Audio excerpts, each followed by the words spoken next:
अब ठीक है, तो स्टार्ट करते हैं।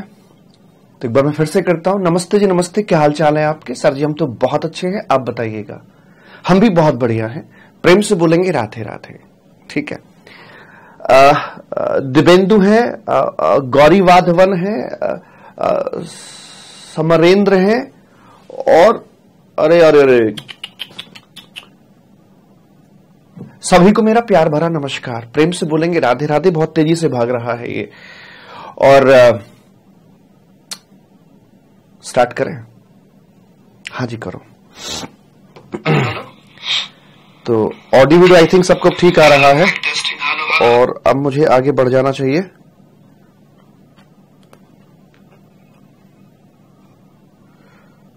यस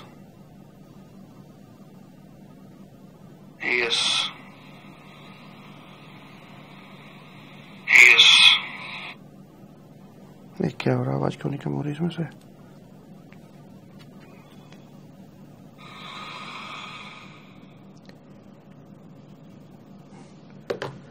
जी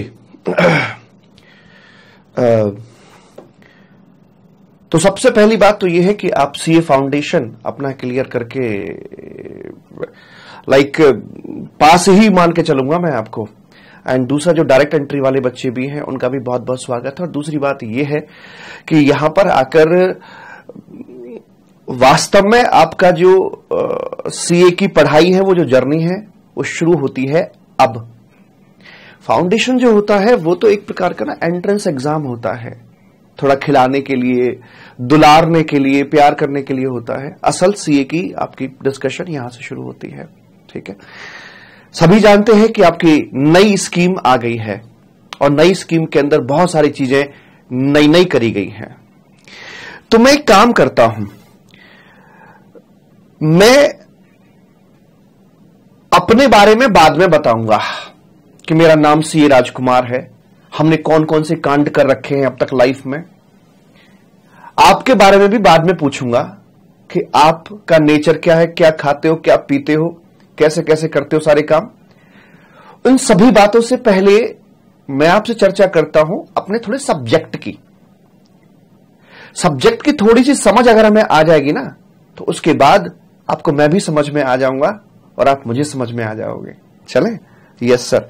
तो यहां पर आकर हम बढ़ाते हैं अपनी बात को आगे की तरफ, और इधर आइएगा। और सबसे पहले बात करेंगे इसमें आके हम यहां पर कि साहब ये जो आपका न्यू स्कीम के अंदर मई 2024 एंड नवंबर 2024 के लिए हम ये बैच अपना ऑर्गेनाइज करके चल रहे हैं। ठीक है। सी इंटरमीडिएट ग्रुप 1 का ये टैक्सेशन का आपका पेपर है। बहुत ही सुंदर सा क्यूट सा पेपर है। इस पेपर में आपके दो तरह के टैक्सेस को टेस्ट किया जाता है आपसे। एक होता है डायरेक्ट टैक्स, एक होता है इनडायरेक्ट टैक्स। साधारण भाषा में बात करूं तो एक जीएसटी हो गया और एक आपका इनकम टैक्स हो गया। दोनों 50-50 नंबर। इधर भाई साहब कमर सीधी, इधर देखो जरा, इधर कमर सीधी होनी चाहिए। क्लास के ना कुछ रूल्स होते हैं। ऐसा नहीं कि आपको लगता है कि हम तो घर पे कौन पूछ रहा है हमें, हमारा मास्टर बोलता रहेगा और भाई साहब हम तो मौज में रहेंगे। मोबाइल लिया, बेड पर लेट गए, लेट के गए, बैठ गए कमर लगा के पीछे, और धीरे धीरे धीरे कब मोबाइल आपका गर्दन पे आ जाता है पता नहीं। लैपटॉप लेके बैठते हैं तो पैर लंबे किए, बेड पर बैठे, कमर सटाई और ऐसे गोद में रख लिया लैपटॉप। लेकिन कब आप धीरे धीरे लंबे हो जाते हो और कब वो लैपटॉप आपका पेट पर आ जाता है, आपको खुद पता नहीं चलता है। आपकी मेरी उम्र में कोई ज्यादा फर्क नहीं होगा, मुश्किल से 3-4 साल का। आपकी होगी 18-20 साल होगी, 4 साल उसमें और ऐड कर लो, इतनी मेरी होगी। लेकिन फिर भी मैं खड़े होकर पढ़ाता हूं हमेशा, मैं कभी बैठ के नहीं पढ़ाता हूं। तो मैं उम्मीद करता हूं कि आपकी जो कमर है एकदम सीधी रहेगी। और आपको लगता है कि हम तो वैसा मौज करेंगे, आप भूल जाओ, आपको मैं अदरवाइज मौज नहीं करने दूंगा। यहीं पर मिलकर आप और हम मिलकर इस टैक्स के पेपर को पढ़ के चलेंगे। ऐसा नहीं होगा कि उसमें ही मैं बोले जा रहा हूं, आप सुने जा रहे हैं। नहीं, ये मोनोटोनस बोरियत वाली चीजें भाई मुझसे नहीं होती हैं। शुरू की 2-3 क्लास में मुझे कई सारे इंजेक्शन आपको लगाने, इंजेक्शन रखता हूं मैं अपने पास में, इंजेक्शन है मेरे पास, मेरा इंजेक्शन दूंगा कई सारे मैं आपको। और जब आप थोड़े से एक्टिव हो जाओगे टेक्स्ट को लेकर, समझ जाओगे टेक्स्ट क्या है कैसे है, उसके बाद फिर आप और हम आपस में मिलकर डिस्कशन करेंगे। लोग लॉ को एनालाइज करवाते हैं, लेकिन हम लॉ को ड्राफ्ट करवाएंगे। लॉ ऐसा पढ़ो कि 4 लोग कहें। अब 4 लोग क्या कहेंगे ये आपको पता है, ठीक है। तो बात चल रही थी जीएसटी की। ये है अपना 50 नंबर का गुड्स एंड सर्विसेज टैक्स। भाई साहब धूम मचा रखी इसने। 2017 में आया था ये। नंद के आनंद भयो जय कन्हैया लाल की 1 जुलाई 2017 को जीएसटी का आगमन धरती पर हो गया था। तब से लेकर अब तक इसने धुआं उठा रखा भाई सब, ये मान के चलिए आप। दूसरा आपका पुराना धुराना इनकम टैक्स है, जो बहुत लंबे समय से चला आ रहा है, ऐसे चलता रहता है। जो जीएसटी है डायनामिक है, गतिशील है, चंचल है, फड़फड़ाता है। बहुत सारी चीजें चंचल होती है ना, फड़फड़ाती हैं। तितली बहुत फड़फड़ाती है, ऐसे ये भी फड़फड़ाने वाला सब्जेक्ट है। चेंजेस उसमें फ्रीक्वेंटली आते रहते हैं। उसके बाद तो आपको मैं कराने वाला हूं ये वाला पोर्शन 50 नंबर का, ठीक है। और ये कराएंगे आपके प्यारे से डीटी वाले सर, इनकम टैक्स, ये आपको ये करा के चलेंगे, ठीक है। तो इस तरह से आपका ये 100 नंबर का यहां पर पेपर रखवा दिया जाता है। पहले ये 40 मार्क्स का हुआ करता था, तो हमें थोड़ी हीन भावना आती थी कि मैं कहा यार कमाल हो गया भाई साहब, इनकम टैक्स से ज्यादा कलेक्शन आ रही है जीएसटी की। 2.25 लाख करोड़, कितना रे, 1,75,000 करोड़ पर मंथ, इतनी कमाई करके देता है आपका ये जीएसटी। देश यही चला रहा भाई साहब, बताया आपको हम। तो ऐसे करके यहां पर बात होती है और बाकी अपना ये यहां पर डिस्कस किया जाएगा। सर इसमें लेक्चर कितने लगेंगे? लेक्चर लगेंगे लगभग 40 लेक्चर। आप मान के चलिए अंडर 40 ही कंप्लीट कर दूंगा। क्या होता था जब 40 नंबर का था तो इसमें 34 लेक्चर मेरे लगते थे, जो भगवान झूठ न बुलाए, जो एक्यूरेसी है। झूठ वूठ तो मैं भाई बोलता नहीं हूं कि आपको बताऊं 30 और लगा दूं 40। एग्जैक्टली 34 लेक्चर लगे हैं अभी रिसेंटली बैच के अंदर, जब 40 नंबर का था। अब ये 50 का हो गया है, कुछ कंटेंट बढ़ गया है। सीए फाइनल के 3-4 चैप्टर काट कर यहां पेस्ट कर दिए हैं आप नन्हे मुन्ने प्यारे प्यारे क्यूटी पाइस के लिए कि इनको पढ़ाओ। एक चैप्टर तो ऐसा है सीए फाइनल का कि बड़ा धुरंधर माना जाता है, फाइनल का बच्चा भी चक्कर मारता है उसके अंदर, वो आपको पढ़ना है। पढ़ेंगे, शानदार तरीके से पढ़ेंगे, हंसते खेलते कूदते पढ़ेंगे, ऐसे पढ़ेंगे, इतनी आसानी से पढ़ेंगे जैसे यूपी में खबरें नहीं आती हैं, यूपी के अखबार में खेल खेल में कट्टा, मतलब तमंचा, खेल खेल में कट्टा चला 2 मरे। खेल खेल में सारे काम हो जाते हैं वहां पर, और ऐसे ही काम हमारे यहां पर भी होकर चलेंगे, ठीक है। तो 34 लेक्चर लगते थे, तो अब 4-5 चैप्टर बढ़ गए, तो मुझे लगता है कि 4 से 5 लेक्चर मेरे और बढ़ जाएंगे, तो वही 38, 39 max to max round figure पकड़ लिया हमने। 40 लेक्चर में आपका सिलेबस कंप्लीट करा दिया जाएगा बेहतरीन तरीके से। इन 40 लेक्चर में मैं आपको पढ़ाऊंगा कैसे, पहले यह समझते हैं। मैं आपको पढ़ाऊंगा कैसे, पहले यह समझते हैं, और फिर और बातें करके चलेंगे। तो सर तो बताओ बढ़ा क्या है? हालांकि क्या नया बढ़ गया है नई स्कीम के अंदर आपको देखने की जरूरत है नहीं, पर फिर भी आप कहते हो कि नहीं हमें बताओ बताओ बताओ 40 से 50 का हो तो कंटेंट कौन कौन सा बढ़ गया है वो भी बता देते हैं। आइए जरा यहां पर हम बात कर लेते हैं मालिक। ये देखिए न्यू स्कीम जो आपकी लॉन्च हुई है, इस न्यू स्कीम के अंदर क्या नया है भाई साहब? कतई जहर बात यहां लिखी हुई है। सब ठीक ठाक चल रहा ना भाई साहब? ऑडियो वीडियो सब ओके चल रहा ना भाई? बता देना मुझे। हाँ ठीक चल रहा है जी। तो यहां पर आकर सबसे पहली और जहर बात जो बोली गई है वो ये, strongly focused on use of technology. मतलब कि ये आपका जो नया सिलेबस आया है उसकी वर्डिंग्स है, मतलब जीएसटी पोर्टल का आपको भर भर के इस्तेमाल करना है। आपका पेपर उसी टोन पर, उसी पैटर्न पर आपसे पूछा जाएगा। जीएसटी पोर्टल समझते हो ना, जीएसटी की वेबसाइट।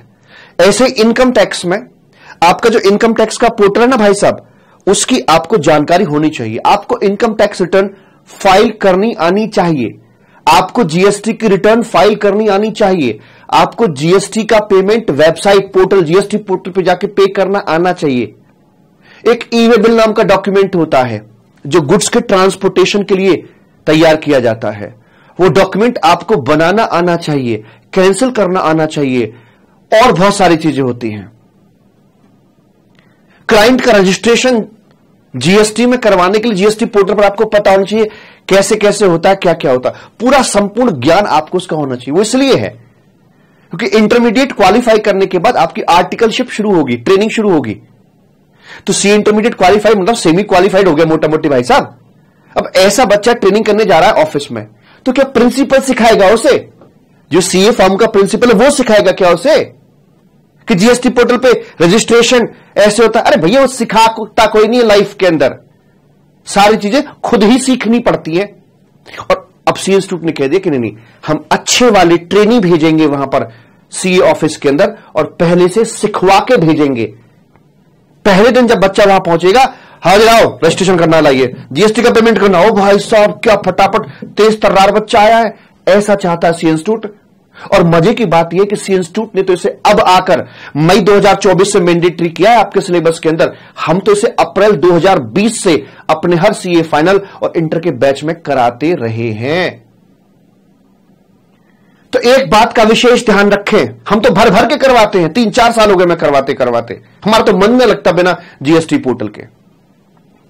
अभी नूर सिंगला ऑल इंडिया रैंक 2 आए, मैंने पूछा भाई हमने जीएसटी पोर्टल क्लास में करवाया था, क्या बेनिफिट मिला? देखना वीडियो जरा। जीएसटी पोर्टल से चीजें वास्तव में समझ में आती हैं यार। मैंने मान लीजिए जीएसटी में रजिस्ट्रेशन का चैप्टर है, पूरा थ्योरी मैंने आपको पढ़ा दी, प्रैक्टिकल कराया नहीं। क्या झुंझुना पढ़ लिया आपने? क्या पढ़ लिया? आपको जो चीज करनी नहीं आ रही प्रैक्टिकली तो क्या कर लिया? तो वहां से एक तो आपको वो प्रैक्टिकल ज्ञान मिलता है, और दूसरी बड़ी बात ये कि जो थ्योरी है वो सही से समझ में आती है। ठीक बोल रहा हूं मैं? हां बोलो हां। थ्योरी ठीक से समझ में आती है, आपको जड़ से समझ में आती है, और लंबे समय तक आपकी मेमोरी में वो सेट हो जाती है। ऐसा इन्होंने यहां पर बोला है मालिक, ये करना है।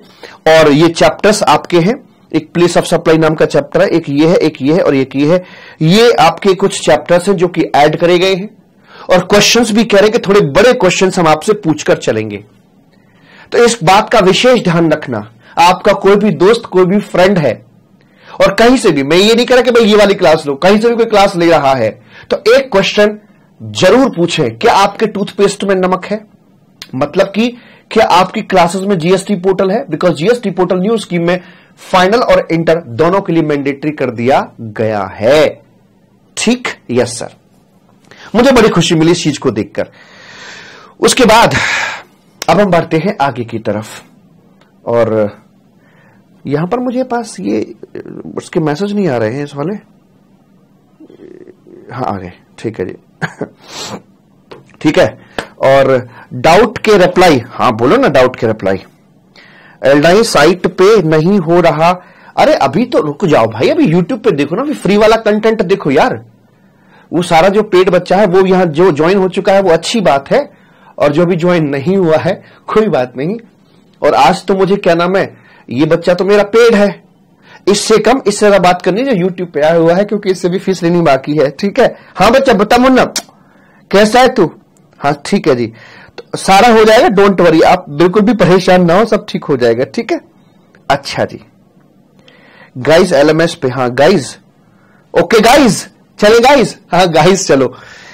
अब हम थोड़ी सी बात करना चाहते हैं कि हम पढ़ाते कैसे हैं और हमारी किताबें कैसी हैं। पहले दिखाता हूं किताबें आपको, क्योंकि देखो पहला दिन है आज, थोड़ा सा इंट्रोडक्शन होना बहुत जरूरी है कि हम क्या है, कैसे पढ़ाएंगे, क्या बातें होंगी, पूरे एक माइंड मैपिंग, रोड मैपिंग हमारी कैसे कैसे करके रहेगी। ठीक? तो किताबों में आएगा आपके पास में, ये इंटरमीडिएट की टेक्स्ट बुक आएगी, इसका पहला चैप्टर है यहां पर आकर। ठीक है? सारी बुक्स एकदम शानदार मजे में। अगर आपके कोई भाई बहन साइंस स्ट्रीम के होंगे ना, तब भी उनका इन किताबों को पढ़ने का मन करेगा। इतनी सुंदर मैंने किताबें बनाकर दी हैं, और जितनी सुंदर ये बाहर से दिख रही है उतनी ही सुंदर इसका कंटेंट है, अंदर का जो कंटेंट है, जो लैंग्वेज है, जो इसमें जिस तरह से इसको चीजों को रखा गया है। और ये इस प्रकार से मैंने चित्रों का बड़ा इस्तेमाल किया है। क्लास में डेमो भी देता हूं, मैं बात करूंगा क्यों और किस तरीके से, पहले किताबें दिखा दूं। तो ये तो हो जाएगी आपकी यहां पर आकर सर जी एक टेक्स्ट बुक यहां आपको देखने के लिए मिलेगी। प्रैक्टिस करने के लिए मैं आपको दूंगा क्वेश्चन आंसर की बुक। इस क्वेश्चन आंसर की बुक में बिल्कुल वैसे ही क्वेश्चंस हैं जैसे कि सी इंस्टीट्यूट अपने एग्जाम में बच्चों से पूछती है। जितने भी आपके जो पास्ट एग्जामिनेशंस क्वेश्चंस हैं, या सी इंस्टीट्यूट रिविजनरी टेस्ट पेपर्स देता है वो वाले क्वेश्चंस, सी इंस्टीट्यूट मॉक टेस्ट पेपर्स वो देता है, वो सारे क्वेश्चन। तो ये जितना भी कंटेंट है आईसीए वाला वो सब आपका यहां पर मिल जाता है। एक एक शब्द को संभाल संभाल कर संजो कर लिखा है आपके लिए।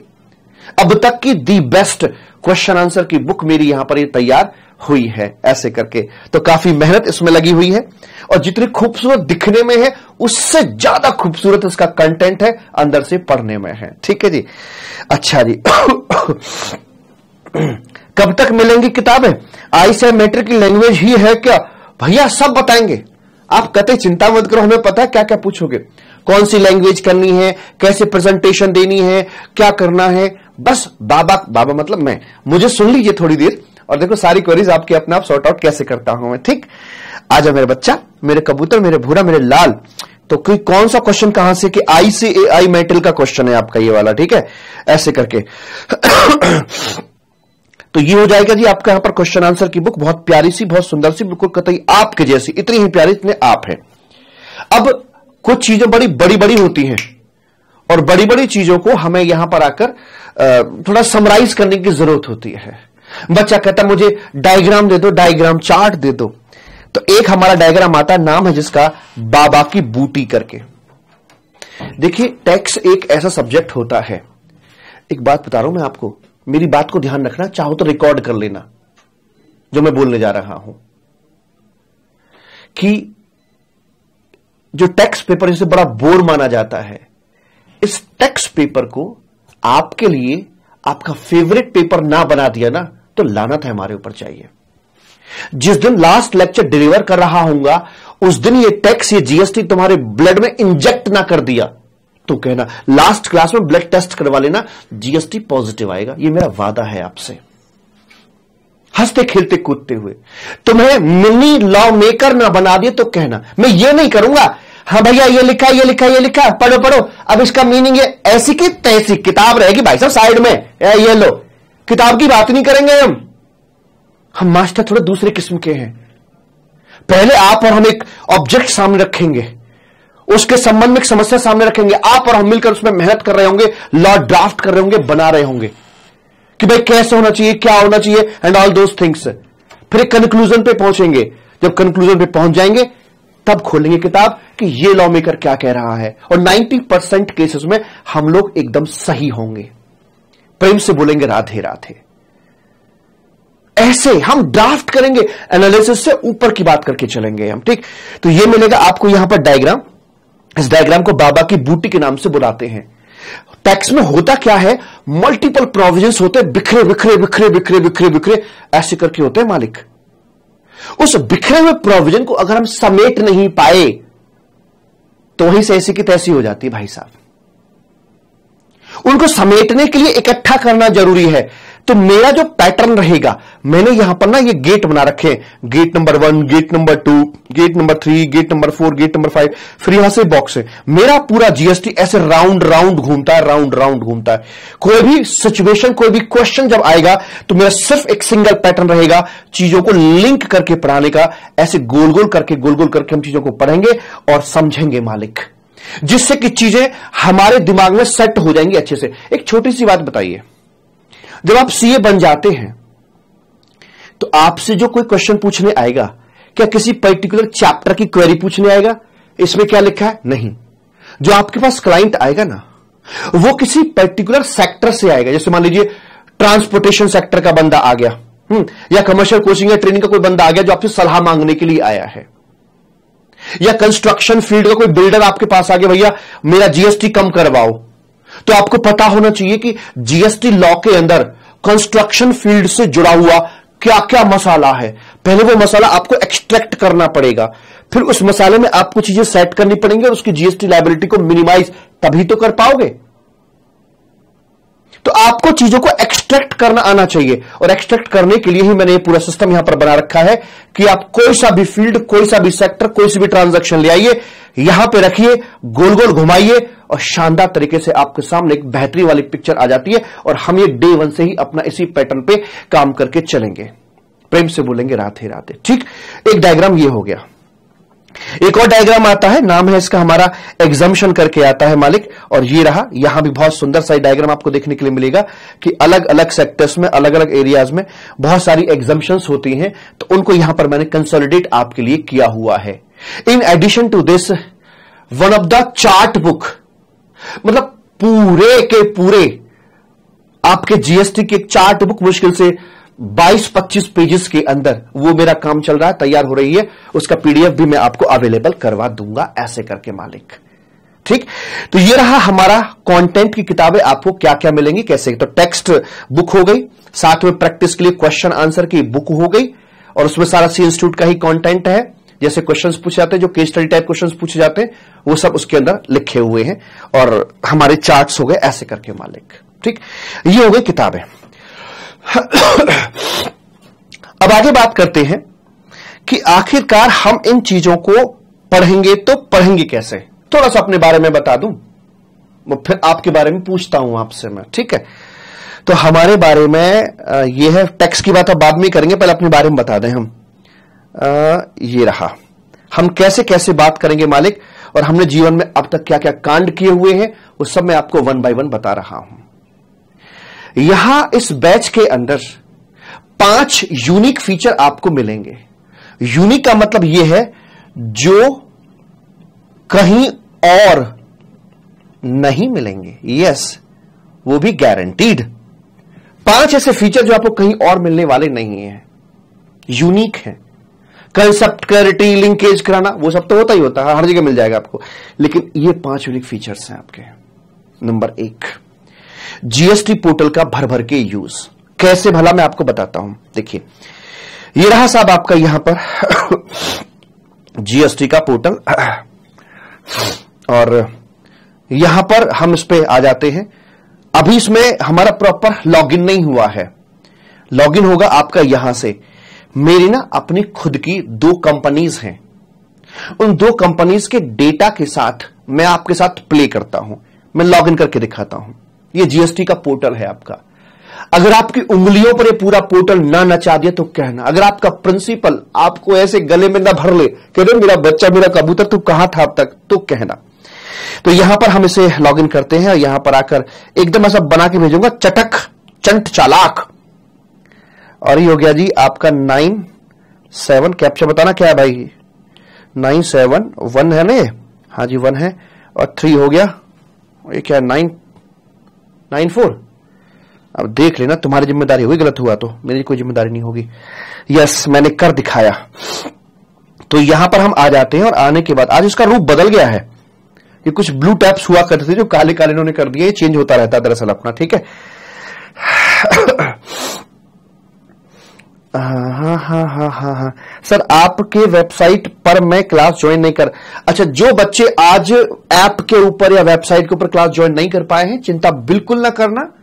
शुरू का कंटेंट कुछ फ्री होता है, 1-2 दिन में चीजें सेटअप हो जाती हैं। आप क्लास के बाद में टेक्निकल टीम को फोन करना और आराम से मस्त मौज में रहो। ठीक है, और इस लिंक के, क्लास के लिंक को आगे भी शेयर कर दीजिएगा कि अगर कोई बच्चा इक्का दुक्का कोई बच्चा अगर ज्वाइन नहीं कर पाया तो उसको ज्वाइन कर लेगा। ठीक है जी, यस सर।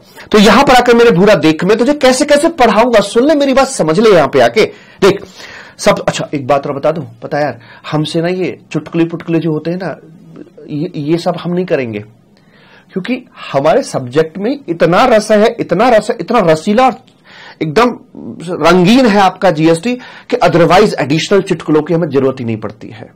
जैसे श्रीमद् भागवत गीता अपने आप में बहुत रस है उसके अंदर, ऐसे ही आपके जीएसटी के अंदर बड़ा रस है, बड़ा रस है।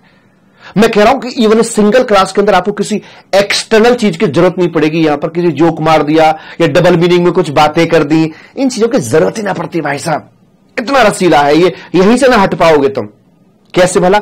यहां पर मैंने लॉगिन कर दिया है और मेरी कंपनी ये रही, देखिए लॉगिन हो चुकी है, आभास एजुटेक private limited. Yes, it's my company. और ये सारा दिखा रहा है कि कितने बजे कब लॉगिन किया है आपने, लास्ट लॉगिन कब था आपका।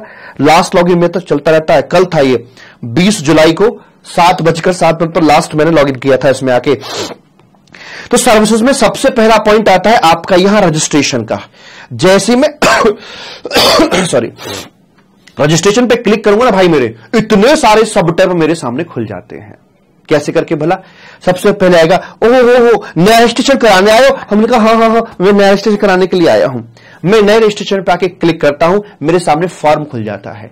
अभी सिर्फ दिखा रहा हूं, सुंघा रहा हूं जीएसटी पोर्टल को, करवा नहीं रहा हूं, करवाऊंगा वक्त के साथ साथ हौले हौले। ठीक है, यहां पे आके फॉर्म खुल जाएगा। ये सबसे पहले क्या पूछेगा, अरे कौन है तू?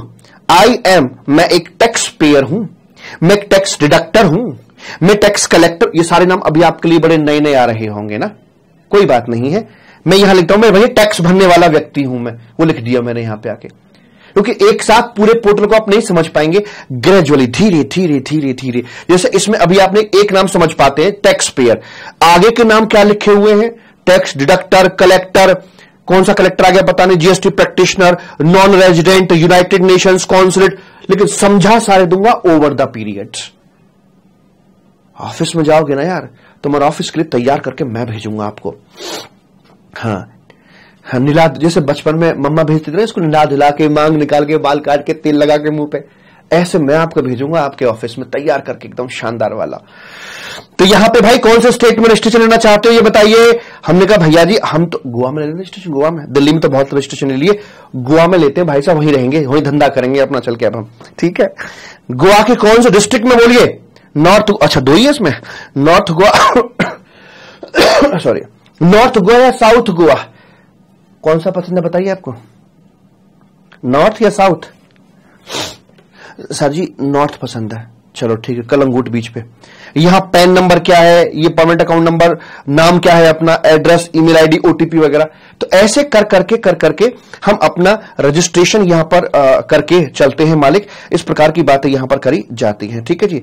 तो दूसरा शायद लॉग आउट हो गया है,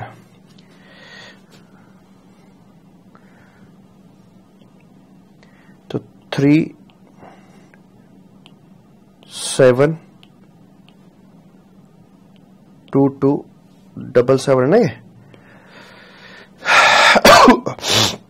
हाँ जी। तो सर्विसेज पे आ गए थे, रजिस्ट्रेशन पे थे, तो न्यू रजिस्ट्रेशन। उसके बाद और भी बहुत सारी चीजें होती हैं रजिस्ट्रेशन लेने के बाद में, कि उसमें रजिस्ट्रेशन में चेंज करवाना है तो क्या है, रजिस्ट्रेशन को कैंसिल करवाना है तो क्या। दरअसल क्या होता है, रजिस्ट्रेशन करवाना मतलब शादी करवाना। शादी दो जन के बीच में होती है ना, एक लड़का और एक लड़की।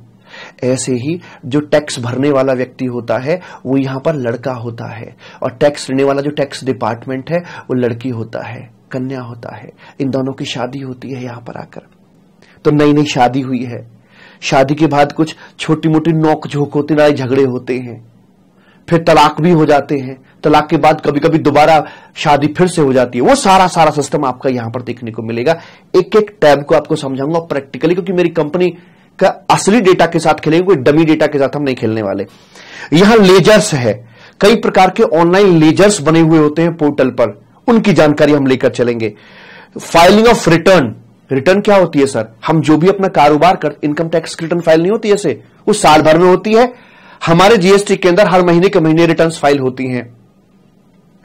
तो रिटर्न कैसे फाइल करनी है, कौन सा फॉर्म भरना होता है, क्या करना होता है, कौन कौन से नंबर के फॉर्म होते हैं, जीएसटीआर 1 होता है, जीएसटीआर 3 भी होता है, एंड सो ऑन।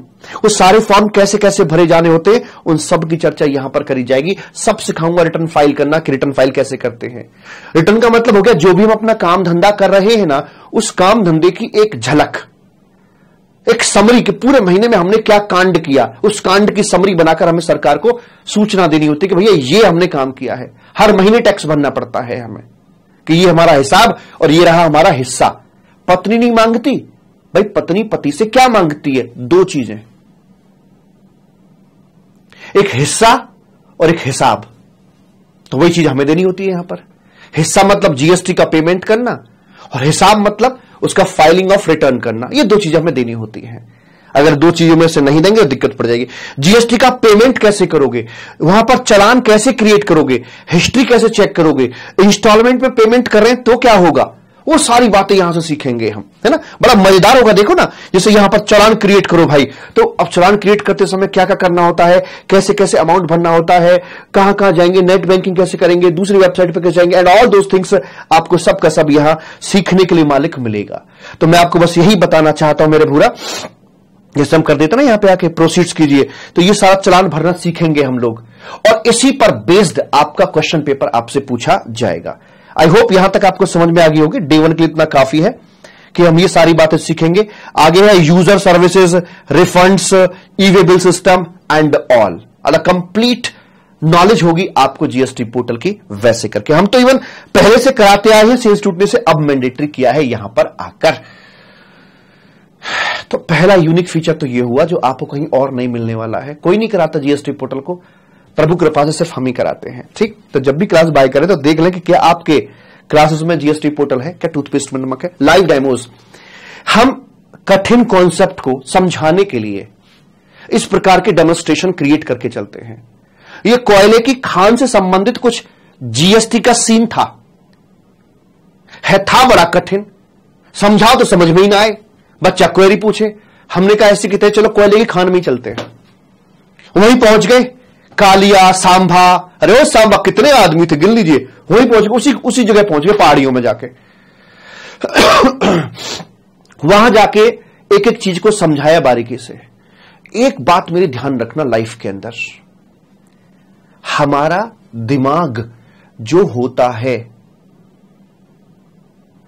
ये शब्दों को नहीं समझता, वर्ड्स को नहीं समझता है। गहरी बात बोल रहा हूं, ध्यान से सुनना। हमारा दिमाग शब्दों को नहीं समझता है, हमारा दिमाग इमेज को पकड़ता है। इमेज, जिससे मैं आपको बोलूं कि भाई मुंबई, तो मुंबई बोलते ही आपके दिमाग में मुंबई की कोई ना कोई इमेज जो पहले से पड़ी हुई है, आपका दिमाग उससे निकाल के देगा, अच्छा ये इसकी बात कर रहे हो। लेकिन ये इतना फ्रैक्शन ऑफ सेकंड्स में होता है कि आपको महसूस नहीं हो पाता। समंदर, समुद्र, ओशन, ये शब्द लेते ही आपके दिमाग में ओशन की जो इमेज पड़ी हुई थी वो से निकाल के आपके सामने, अच्छा इसकी बात कर रहे हो। 3 इडियट में एक शब्द लिखा गया था, क्या था वो? प्रीराजुलाइजेशन था, क्या था? हां, प्रीराजुलाइजेशन। कुछ शब्द ही आपको समझ नहीं आया, माइंड करा यार ये क्या बोल दिया, इसकी तो कोई इमेज मेरे पास है ही नहीं, तो चीज आपको समझ नहीं आती। फिर भी माइंड गूगल की तरह ही काम करता है कि अगर वो चीज समझ नहीं आई तो उसे मिलती जुलती तस्वीर आपको दिखाएगा, कहीं ये तो नहीं, इसकी बात तो नहीं कर रहा। तो दिमाग हमेशा पकड़ता है इमेजेस को। मूवी हम देखते हैं, लंबे समय तक याद रहती है, चलती हुई इमेज हो तो और भी शानदार उसके लिए। दिलवाले दुल्हनिया ले जाएंगे में एक्टर कौन थे, एक्ट्रेस कौन कौन थी, पता है ना आपको? पूरी फिल्म आपकी आंखों के सामने आ जाती है कि सब उसका नाम राज था, शाहरुख खान था, काजोल। कितनी बार रिवीजन किया आपने? एक बार भी नहीं, लेकिन फिर भी आपको ऐसे याद है जैसे कल ही मूवी देखी हो और पता नहीं कब कितने साल पहले देखी थी, लेकिन दिमाग में 1 सेकंड में निकाल दिया, क्योंकि वो आपने शब्द नहीं, इमेज ही आपके माइंड ने पकड़ी थी। वही काम मैं करूंगा कि जहां कठिनाई, अब मैं शब्द बोल रहा हूं, आपके पास जाएगा, इमेज में कन्वर्ट होगा एंड देन आपका माइंड एब्जॉर्ब करेगा। लेकिन आपको दी ही इमेज जाएगी तो फिर डायरेक्ट एब्जॉर्प्शन किया जाएगा वहां पर जाकर मालिक। तो इसलिए मैं आपको लाइव डेमोज देके चलूंगा जो सिर्फ यही मिलते हैं, कहीं और आपको नहीं मिलेंगे। यूनिक फीचर नंबर 2 करके है अपना, ठीक है। यूनिक फीचर नंबर 3 मैं बहुत समझाऊं कि भैया बच्चा पूछता है, जैसे अभी क्वेश्चन आ रहा था, आईसीआई वाली लैंग्वेज लिखनी है क्या हमें कितना कंटेंट लिखना होता है, हमें लिखना कैसे होता है, हमारा क्वेश्चन कैसा पूछा जाएगा। भाई साहब, इससे संबंधित आपके दिमाग में ना 50 क्वेश्चंस होते हैं। हाँ या ना, पहले सही बताओ, प्रेजेंटेशन कैसे दूंगा, सीए का एग्जाम में सर घबरा रहा मन, कैसे लिखूंगा सर, तब मैं तो अभी से दुख कर रहा मेरा, कैसे लिखूंगा प्रेजेंटेशन, कौन से शब्दों का, क्या करूं, किसकी लैंग्वेज पकड़ूं, अपनी लैंग्वेज पकड़ूं, किताब की लैंग्वेज पकड़ूं, सी इंस्टीट्यूट के स्टडी मटेरियल की लैंग्वेज पकड़ूं, आपके क्वेश्चन बैंक को पकड़ूं, क्या करूं, घबरा। हर समस्या का एक सॉल्यूशन, मैं आपको हर चैप्टर से क्वेश्चन लिखकर दिखाऊंगा, बताऊंगा नहीं, लिखूंगा कि देख अगर एग्जाम में ये क्वेश्चन आएगा तो तू इसका आंसर इस प्रेजेंटेशन के साथ ऐसे ऐसे शब्दों के साथ ये लिख के आना। हर चैप्टर में से कम 2 क्वेश्चन लिटरली मैं लिख के दिखाऊंगा, यहां एक एक शब्द कि ये कर, चाहे थ्योरी क्वेश्चन है चाहे न्यूमेरिकल क्वेश्चन है आपका, और 2 दूंगा आपको बिल्कुल एग्जाम कंडीशन में लिखने के लिए, एग्जाम वाली कंडीशन में कि तू लिख के ला। आपका रजिस्टर बनेगा जरूर, लेकिन वो राइटिंग प्रैक्टिस के लिए, ताकि जिस दिन तुम एग्जामिनेशन हॉल में जाओ तो तुम्हारे हाथ में वही ऑटोमेटिक फ्लो आ रहा हो। एक सीधी सी बात बताना भाई साहब, क्या आप गाड़ी चलाना 2 दिन में सीख सकते हैं? मैं कह रहा हूं दिन रात लगे रहना नहीं आ सकता। अब जरा नोटिस करना, शुरू में गाड़ी चलाना सीखते हैं, कितनी घबराहट, कितना समस्या होती है ना। म्यूजिक सिस्टम भी नहीं चला सकते, पूरा कंसंट्रेशन ऐसे होता, पूरा फोकस्ड, तब कि भाई ठुक जाएगी भाई ठुक जाएगी। फिर धीरे धीरे प्रैक्टिस करते करते फिर एक दिन वो आता है कि म्यूजिक सिस्टम पूरा लाउड बज रहा है, सारे लोग बात कर रहे हैं, गाड़ी भी चल रही है, और अचानक से कोई आ भी जाए तो इतना प्रैक्टिस हो चुकी होती कि आपका भले ध्यान कहीं और हो, एक साथ पूरा ब्रेक प्रेस हो जाएगा। ये होती ऑटोमेटेड चीजें कि आपका भले दिमाग कहीं और, लेकिन पैर आपका ब्रेक को दबा देगा, एक्सीलरेटर नहीं प्रेस करेगा, ब्रेक को ही दबाएगा। तो ये सारी चीजें आती है प्रैक्टिस। मैं आपको कितना भी ज्ञान बांट दूं कि भैया रे ऐसे लिख के आना, ये प्रेजेंटेशन, ये बुलेट पॉइंट बना के आना, ऐसी की तैसी कुछ समझ में ना आएगा तुम्हें समझ में आएगा लिखने से। 2 में लिखूंगा, 2 तुम लिखोगे, बाकी क्वेश्चंस को रफली सॉल्व करेंगे, क्योंकि हर क्वेश्चन को अगर फॉर्मली सॉल्व करना शुरू करें एग्जाम कंडीशन में तो लेक्चर लग जाएंगे 100। कुछ को रफली सॉल्व करेंगे, कुछ को फॉर्मली सॉल्व करेंगे, ऐसे करके हम बात करेंगे जिससे कि आपके सारी समस्याओं का समाधान मिल जाएगा। पहले हां बोलो, हां, मैं आपसे हां सुनना चाहता हूं। हां बोलो पहले कि आपको क्या इससे आपकी प्रेजेंटेशन लिखना कैसे है, क्वेश्चन कैसा आएगा, कैसे लिखना है, कितना लिखना है, 4 नंबर का क्वेश्चन आएगा तो क्या करना है, 2 का आएगा तो क्या करना है, ये सारी समस्या का समाधान आपको यहां पर आकर मिल जाता है। एम आई राइट? Yes sir. अब सुनो, अब आपकी एक और समस्या है। अरे भैया डॉक्टर वो जो पेशेंट की शक्ल देख के बता दे से बीमारी क्या है, तुमने पूछा तब मैंने जवाब दिया तो कैसी के तैसी जवाब दिया यार, फिर कहां रह गया हमारा अनुभव? एक नई टीचर में और पुराने टीचर में यही तो फर्क होता है, अनुभव है, तुम्हारी हर चाल से वाकिफ है। बहुत सारे बच्चे, लगभग 2.25 लाख बच्चे पढ़ाए अब तक, हर स्टेज के बच्चे पढ़ाए। बताऊंगा थोड़ा सा अपने बारे में भी कि हम कहां से उठ कर आते हैं और कहां से कहां तक कैसे पहुंचे, शॉर्ट समरी दूंगा अपने बारे में भी। अब इतना लिखने के बाद में कंसेप्ट क्लैरिटी होगी, डेमोन्स्ट्रेशन हो गया, प्रैक्टिकल पार्ट, जीएसटी पोर्टल हो गया, सब कुछ हो गया, लिखना आया। अब यह देखना है कि मेरा बच्चा एग्जाम हॉल में क्या करके आएगा, मुझे पहले खुद की तसल्ली करनी है। इसके लिए मैं लूंगा आपके chapter wise test. Within 7 days हर चैप्टर का टेस्ट बना के मैं आपके लिंक पर दे दूंगा, जो आपको लिंक आएगा ना उस लिंक पर ही आपको मिल जाएगा चैप्टर का टेस्ट। चैप्टर खत्म हुआ, अपनी सुविधा के अनुसार घर बैठकर एग्जाम कंडीशन में टेस्ट दीजिए हर चैप्टर का, और टेस्ट देने के बाद वही एक गूगल फॉर्म का लिंक आपके पास में होगा, वहीं पर आप उसे सबमिट करेंगे, मतलब पीडीएफ को अटैच करके सबमिट करेंगे, और मेरे यहां बैकएंड पर टीम बैठी हुई है, वो टीम उसको चेक करेगी आईसीएआई के जो चेकिंग के पैरामीटर्स हैं उन पर रखकर आपकी आंसर शीट चेक करी जाएगी। 3 लोग इसी काम में लगा रखे हैं मैंने होल टाइम, और वो चेक करके 7 डेज के भीतर कॉपी आपको, आपकी कॉपी वापस मिलेगी, ताकि आप देख पाओ कि आपसे गलती कहां पर हो रही है और क्या समस्या आपके साथ में चल रही है। धीरे धीरे आप अपनी गलती को एनालाइज करना कि अच्छा बेटा मैं यहां लिखने में दिक्कत कर रहा हूं, ये कर रहा हूं, वो कर रहा हूं, ऐसे करते करते आप पाएंगे कि आपको लिखना आ गया बहुत बढ़िया तरीके से। सी इंस्टीट्यूट चाह क्या रहा है वो आपको समझ में आएगा। एक बात मेरी नोट कर लेना कहीं दिल और दिमाग पर और कागज पर भी। भाई सब सीधे, एक कमर सीधी, कमर सीधी ऐसे थोड़ी ना, हम मास्टर थोड़े अलग हैं। कमर सीधी, कमर सीधी। बच्चा ये पूछता है कि सर जी हमने यहां पे आके टेस्ट वगैरह हमारे हो गए हैं तो अब कैसे? कुछ बच्चे टेस्ट नहीं देते हैं, मुझे समझ नहीं आता कि टेस्ट क्यों नहीं देते। मैं 3 लोगों को अच्छी खासी सैलरी दे रहा हूं 3 सीएस को पीछे सिर्फ टेस्ट के लिए, और आप लोग टेस्ट देते नहीं हो। मैं कभी किसी की बेइज्जती नहीं करता क्लास में कि देखो इसके 20 नंबर में से 1 नंबर आया, मैं कभी नहीं दिखाऊंगा। मैं टॉप 3 को दिखाऊंगा, इस चैप्टर के टॉपर ये रहे, इस चैप्टर के टॉपर ये रहे, और आपको थोड़ा मोटिवेट करने के लिए हल्का फुल्का प्राइज भी रख के चलूंगा। हर चैप्टर के टॉपर के लिए ये प्राइज है अपना, ठीक। एक बात ध्यान रखनी है आपको, क्या? कान की बात इधर आओ। सी इंस्टीट्यूट इधर आओ। सी इंस्टीट्यूट हर पेपर को बच्चे से, प्रत्येक बच्चे से 3 बार लिखवाता है। कितनी बार? 3 बार।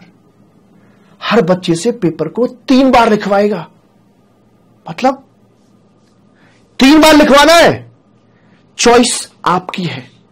तीनों बार एग्जामिनेशन हॉल में जाके लिखो, या कम से कम 2 बार यहां लिख लो और तीसरी बार वहां लिख देना एग्जामिनेशन हॉल में जाके। समझ में आ गई होगी बात? समझदार हो आप। इसलिए लिखना तो आपके लिए मैंडेटरी है, नहीं लिखोगे तो मारे जाओगे। अगर आपने टेस्ट नहीं दिए, लिखकर नहीं देखा, मेरा कहना आपने नहीं माना है ना, तो पता इसका रिजल्ट क्या हुआ? सर आता तो सब कुछ था, लिख के भी आए थे, पता नहीं नंबर क्यों नहीं आए। हाँ, नंबर इसलिए नहीं आए क्योंकि तुमने प्रैक्टिस नहीं करी, रिहर्सल नहीं करा, जो कि बहुत जरूरी था।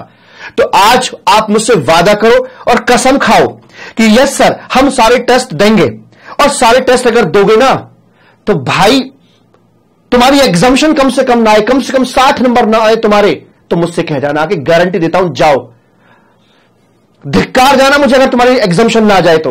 अगर सारे टेस्ट दे तो लिखवा के लो मुझसे, तुम जाओ सारे टेस्ट देना, लेकिन मेरे तुम कम से कम एग्जामिशन। ठीक है सर जी, लेकिन मेरे तुम उसमें अब और क्या करना है आपने? जी साहब, उसमें ये आपको मिलेंगी आंसर शीट चेक होकर, और हम थोड़ी एक और डिफरेंट टोन से आपको बातें बताकर चलेंगे। शायद आपको पता है कि नहीं, मुझे नहीं पता। भारत सरकार ने हमें अपॉइंट कर रखा है जो असिस्टेंट कमिश्नर्स होते हैं उनको ट्रेन करने के लिए। 2020 से जो न्यूली क्वालिफाइड यूपीएससी वाले होते हैं बच्चे ना, जो यूपीएससी क्वालिफाई करके आते हैं, उसमें से आईएएस, आईपीएस और आईआरएस, इंडियन रेवेन्यू सर्विस के लिए सिलेक्शंस होते हैं। तो जो आईआरएस के लिए सिलेक्ट होते हैं उन ऑफिसर्स को मैं ट्रेन करता हूं। ये 2020 का बैच था मेरा, फरवरी 2020 में, कोविड से जस्ट पहले का ये बैच था। और यहां पर ये है सर यूनिफॉर्म कस्टम्स में भी इनको डिप्यूट किया जा सकता है, तो वहां के लिए यूनिफॉर्म होती है, तो ये वो यूनिफॉर्म अपनी पहनकर बैठे हुए हैं। ठीक है, तो नेशनल अकेडमी फरीदाबाद, वहां पर इनकी क्लासेस अपनी कंडक्ट करवाई जाती हैं। तो ये अगला बैच हो गया, इससे अगला बैच हो गया अपना। ठीक है, ये यूपीएससी के लेफ्ट से 3rd नंबर पे देखेंगे अंकिता अग्रवाल, ये यूपीएससी रैंक 2 है ऑल इंडिया में। ठीक है, तो वैसे करके हैं यहां पर सारे के सारे, बीच में मैं हूं, आप देख सकते हैं। तो इससे मुझे क्या है कि भाई कई 100 अधिकारी हैं, ये इनकी पहली पोस्टिंग असिस्टेंट कमिश्नर की होती है। तो मैं आपको क्या करता हूं कि अपनी क्लासेस के दौरान मैं अधिकारियों को क्लास में ले आता हूं।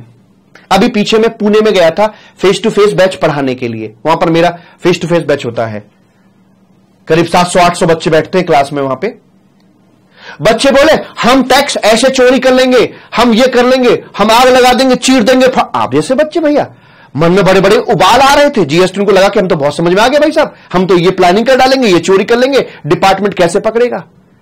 तो मेरे पास जितने भी आईआरएस ऑफिसर है ना, जिनको मैंने ट्रेन किया है, सबका ग्रुप बना हुआ है।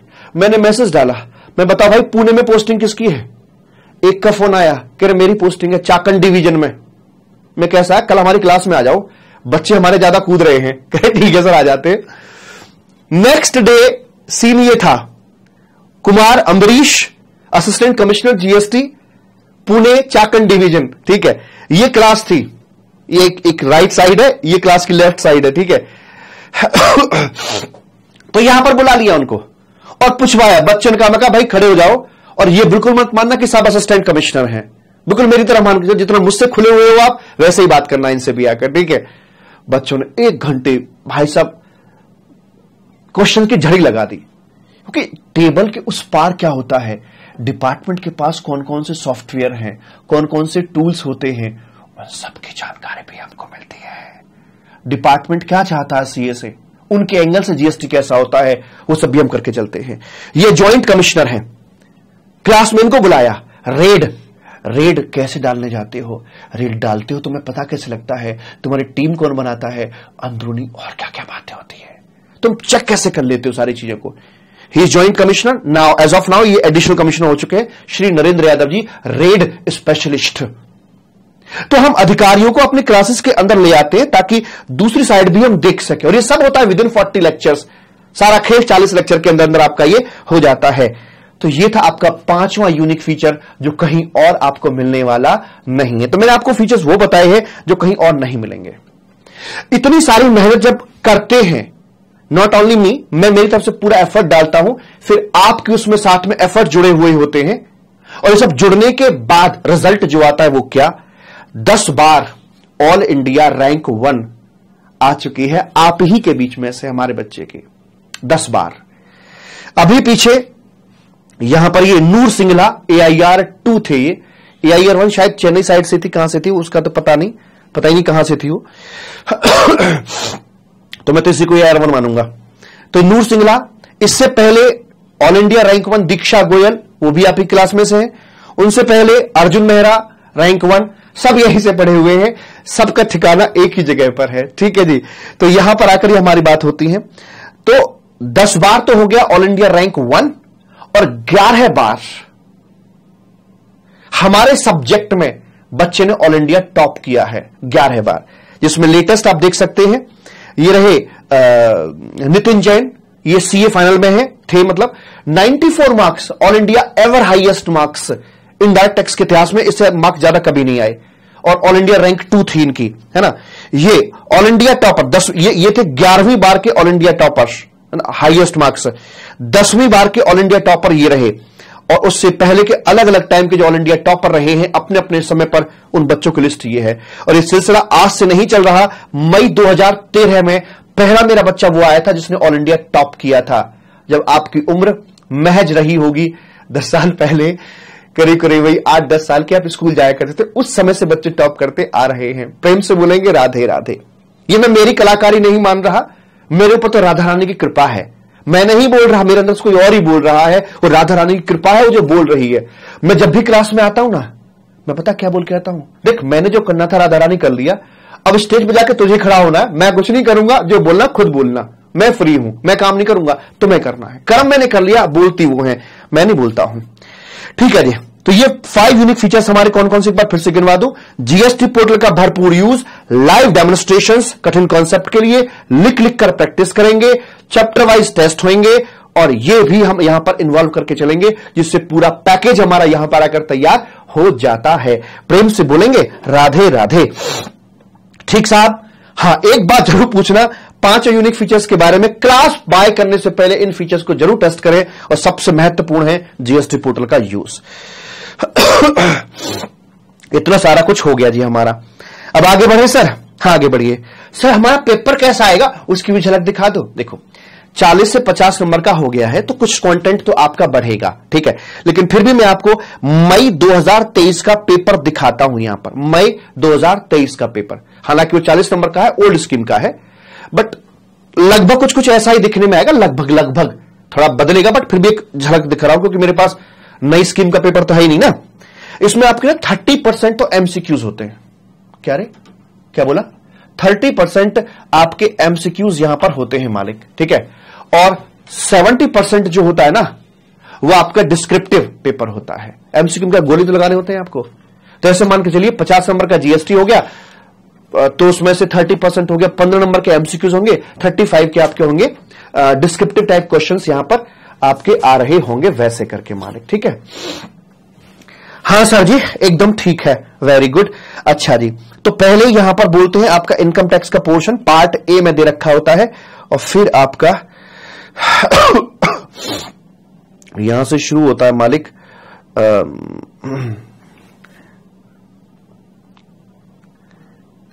ये रहा आपका,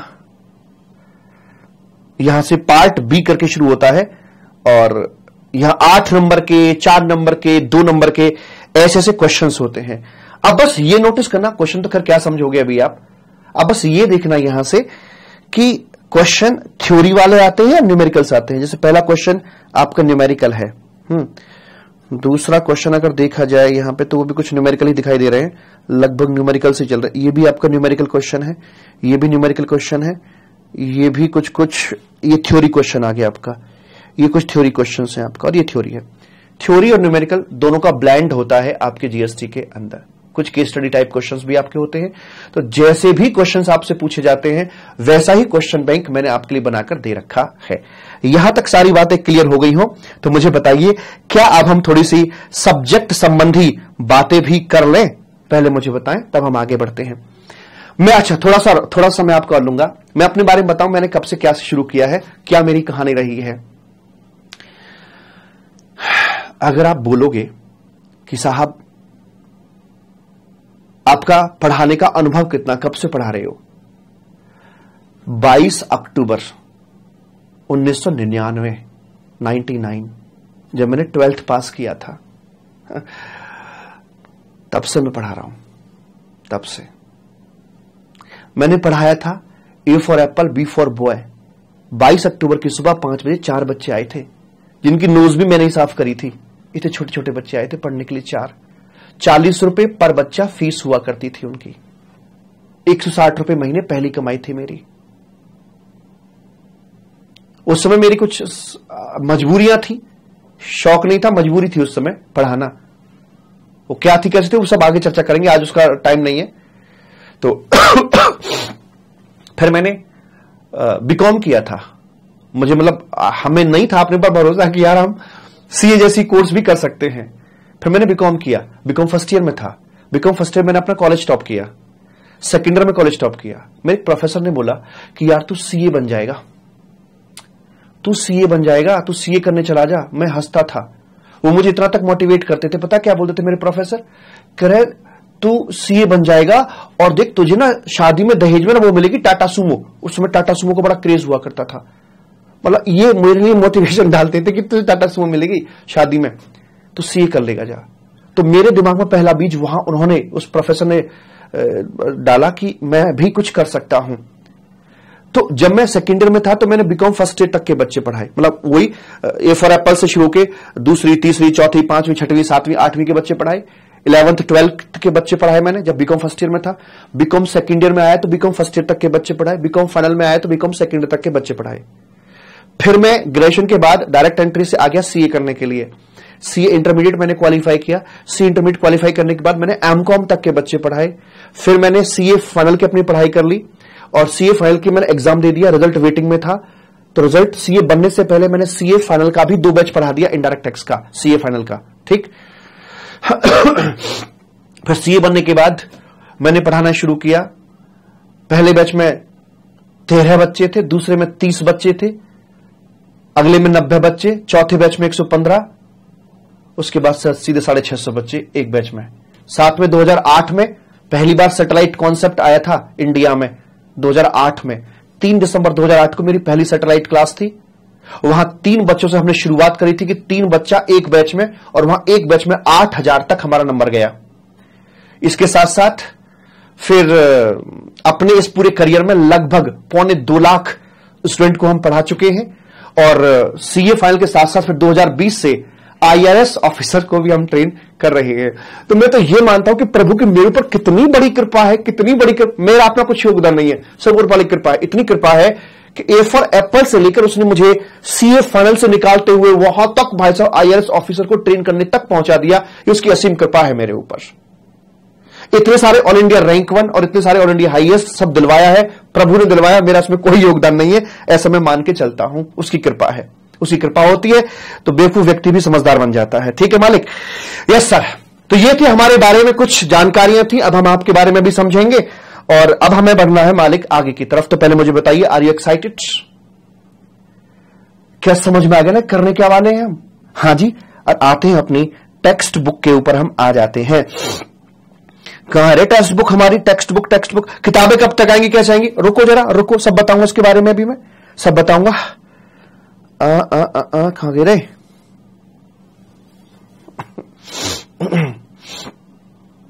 अरे क्वेश्चन आंसर खुल गया, ये रही। हाँ जी, खांसी हो रही है, कुछ दवाई बताना कुछ अगर हो तो खांसी की। हालांकि मेरे पास है, मौसम का फर्क पड़ रहा है ना, मौसम ऐसा चल रहा है, क्या कर सकते हैं बताइए। इसे छोड़ो और हम किताब देखो भाई साहब, किताब देखना हमें अच्छा भी नहीं लगता, हम तुम्हें सही बताएं। हम तो एक सवाल पूछना चाहते हैं। इधर ध्यान दो भाई साहब, इधर। एक कबूतर इधर। ये कबूतर वगैरह जो नाम है ना, ये प्यार के नाम है, आप बुरा मत मानना, है ना। तुमको जितना मैं गंदा बोलूं ना तो मान के चलना मेरा तरफ से प्यार उतना ही उमड़ रहा है। ठीक? अच्छा, और हाँ एक बात और बता दो अपने बारे में, प्रभु कृपा ये भी रही है कि मैंने आज तक कभी किसी बच्चे पे गुस्सा नहीं किया है, ना फेस टू फेस क्लास में, ना सैटेलाइट में, ना यहां पर। मैंने कभी गुस्सा नहीं किया। कहने का मतलब ये कि आप अपनी वाहियात से वाहियात क्वेरी भी मुझसे पूछ सकते हैं, नंबर 1। नंबर 2, एक बार नहीं 10 बार पूछिए, मैं आपको बताऊंगा। ठीक है? और इसके बाद अच्छा, परिवार में कितने लोग हैं ये तो बताओ, मैं पानी पी लूं तब तक। आपके परिवार में कितने लोग हैं ये बताइए। मेरे में तो 8 हैं।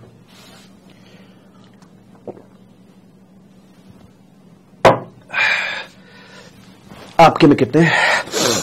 सर हमारे में तो 4 लोग हैं।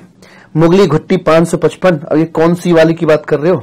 हमारे तो 20 हो जाए। मेरा बच्चा प्रियंका ले 12 हैं, 5 हैं।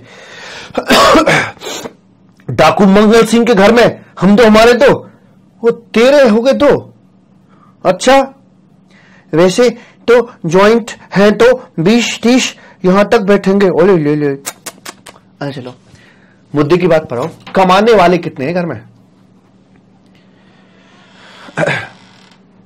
कमाने वाले कितने हैं? अर्निंग पर्सन कौन है? जैसे मेरे घर में मैं अर्निंग पर्सन हो गया, आपके घर में पिताजी होंगे, कुछ केसेस में माताजी भी होंगी, है ना? हाँ सर ठीक कह रहे हो। चलो मान लेते पिताजी अर्निंग है। अच्छा, अर्निंग कैसे करते पिताजी? अरे मैं थोड़ा जान तो लूं आपके बारे में, तभी तो टैक्स की बात करेंगे हम।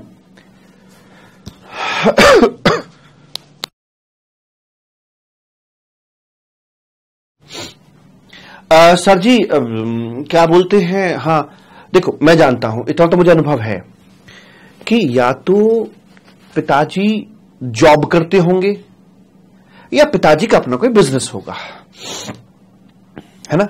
संदीप को बुलाओ जरा।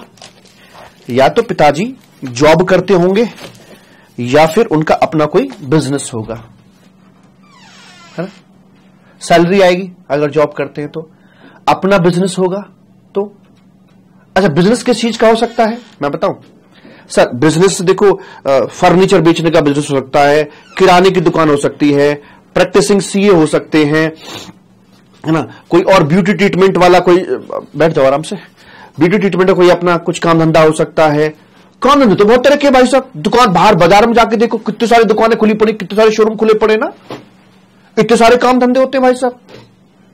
हाँ बिल्कुल ठीक कह रहे हो।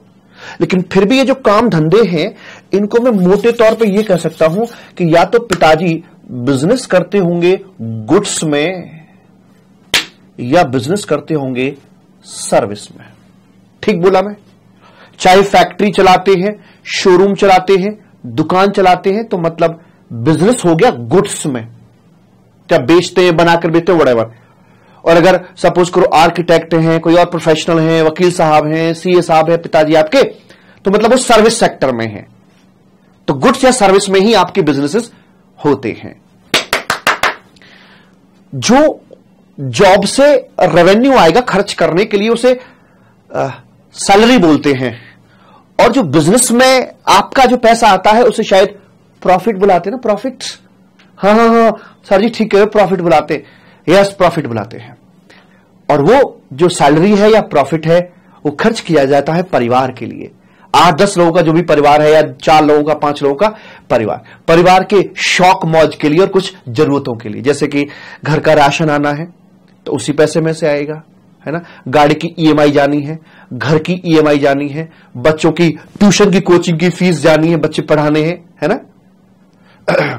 कोई कभी बीमार हो जाए तो डॉक्टर के पास जाना है, सैर सपाटा, शादी वादियां, ये सब खर्च इसी में तो खर्चा होता है। अगर बात को थोड़ा मोटे तौर पर मैं बोलूं तो ऐसे बोल सकता हूं क्या कि रोटी कपड़ा और मकान, शिक्षा और स्वास्थ्य, रोटी कपड़ा मकान शिक्षा स्वास्थ्य, मोटा मोटी 5 चीजों पर खर्चा होता है। रोटी कपड़ा मकान शिक्षा स्वास्थ्य। भाई आपके पिताजी ने आपके लिए खर्चा कर दिया, लेकिन यार आपके पड़ोसी की भी तो ये जरूरतें होंगी ना, रोटी कपड़ा मकान, राशन तो उसके घर में भी आएगा ना। वहां कौन लाएगा? मैं लाऊंगा या कोई और लाएगा?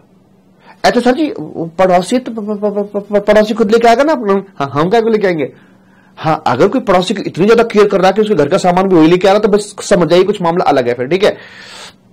तो अपना करेगा। अच्छा, मतलब हर परिवार के लोग अपना अपना सब लगे हुए, सब स्वार्थी हो गए हैं, अपने अपने परिवार के लिए कर रहे हैं, दूसरे के परिवार के लिए कोई भी नहीं कर रहा है, और कहते कि हम स्वार्थी नहीं है। खैर अच्छी बात है, स्वार्थी बने रहो। पर मैं ये कह रहा हूं जरा जरा जरा थोड़ा सा अपने ना बाउंड्रीज को खोल दीजिए। टैक्स के महासागर में उतरने के लिए हम जा रहे हैं, थोड़ा बाउंड्रीज को खोलिए यार, ओपन माइंड से बैठना। और मैं बताऊं एक चीज और बताऊं आपको, ये सोच कर बैठना कि कितनी भी कोशिश कर लो सर, गुरुजी कितनी भी कोशिश कर लो, हम ना सीखने वाले टैक्स। इस माइंडसेट के साथ बैठ जाओ, मैं गारंटी दे रहा हूं तुम्हें। गुरुजी कितनी भी कोशिश कर लो, हम ना सीखेंगे टैक्स, ये बैठ जाओ करके, फिर भी सीखोगे तुम। तो थोड़ा सा दिमाग को बड़ा करते हैं, 5-7 लोगों की फैमिली से बढ़िए और पूरे देश को एक परिवार मानिए। 140 करोड़ लोगों का एक परिवार है। इस परिवार की भी अपनी कुछ जरूरतें हैं। इस परिवार का मुखिया कौन है रे? मेरे परिवार का मुखिया मैं हो गया, तुम्हारे परिवार के मुखिया पिताजी है मम्मी। असल में तो मम्मी ही है, दिखाने के लिए पिताजी है। चलो जो दिखता है चलता है उसे नहीं मान लेते हैं, पिताजी मुखिया हो गए, ठीक है।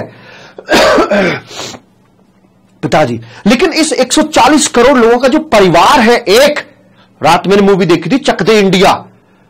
मैं कहां से हूं? मैं इंडिया से हूं, मैं इंडियन हूं, है ना, वो उसका असर आ रहा अभी तक। इस परिवार का मुखिया कौन है? कौन चलाता है इस परिवार को? सर सरकार चलाती है। सरकार 2 लेवल पे काम कर रही है, मोटा मोटी देखा जाए तो। एक सेंट्रल लेवल पे मोदी जी और एक स्टेट लेवल पे योगी जी। लेकिन चक्कर क्या पड़ता भाई साहब, जैसे सर फिर एक बात हो ना, फिर चलाने की जरूरत क्या है? हर व्यक्ति अपना अपना परिवार चला रहा है, तो फिर 140 करोड़ भी तो इन्हीं परिवारों का झुंड है।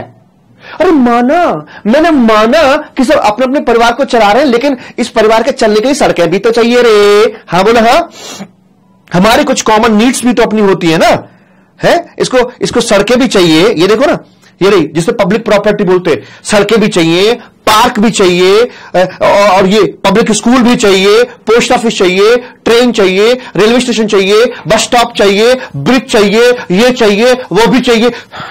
ये सब हमारी कॉमन नीड्स होती हैं।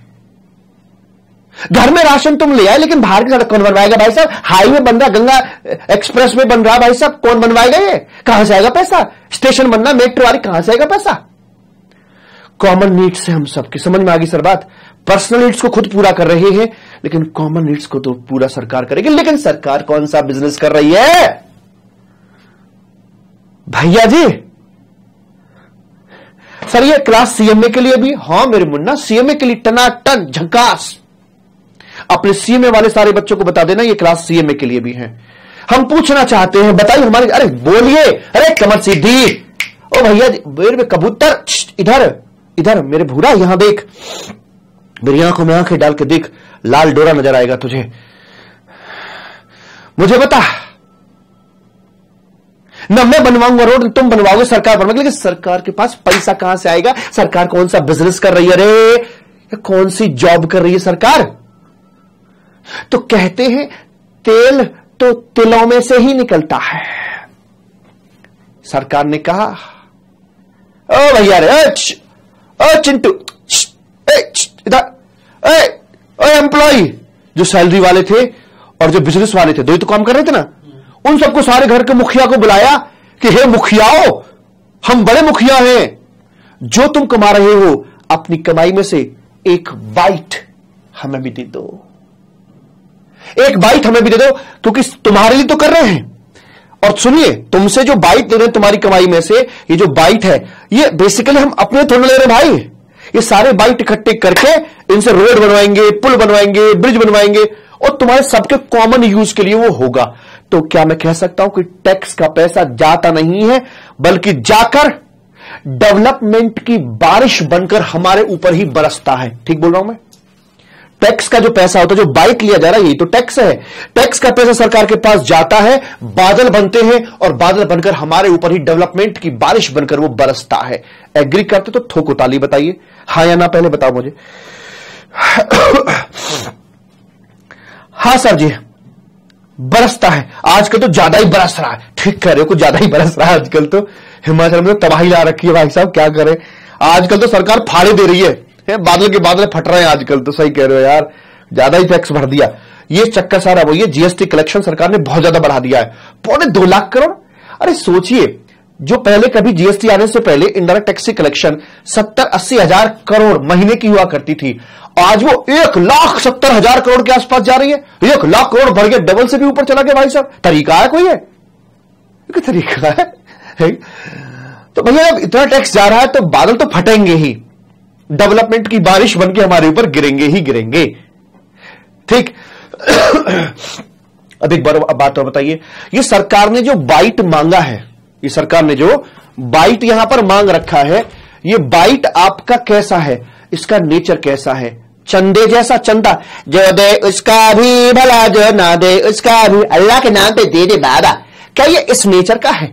अगर इस नेचर का हो तो कोई ना दे। ये तो इस नेचर का है, ये तो इस नेचर का है, इस नेचर का देना पड़ेगा, मैं देना पड़ेगा, चल दे। ये तो इस नेचर का है, ये तो देना पड़ेगा, कंपलसरी। कह रहे कंपलसरी देना ही पड़ेगा। इसी को बोलते हैं टैक्स। किस लिए लिया सरकार ने? इस देश को डेवलप करने के लिए, हमारी कॉमन नीड्स को पूरा करने के लिए सरकार ने यहां पे टैक्स लगाया है। समझ में आ गई बात? हां सर जी, आ गई है। तो क्या मैं कह सकता हूं कि टैक्स क्या है? अगर ये देखा जाए कि टैक्स क्या है, तो यहां पर निकल के आता है। अब देखिए ना, सारा समझने के बाद अब किताब पे आएंगे ना।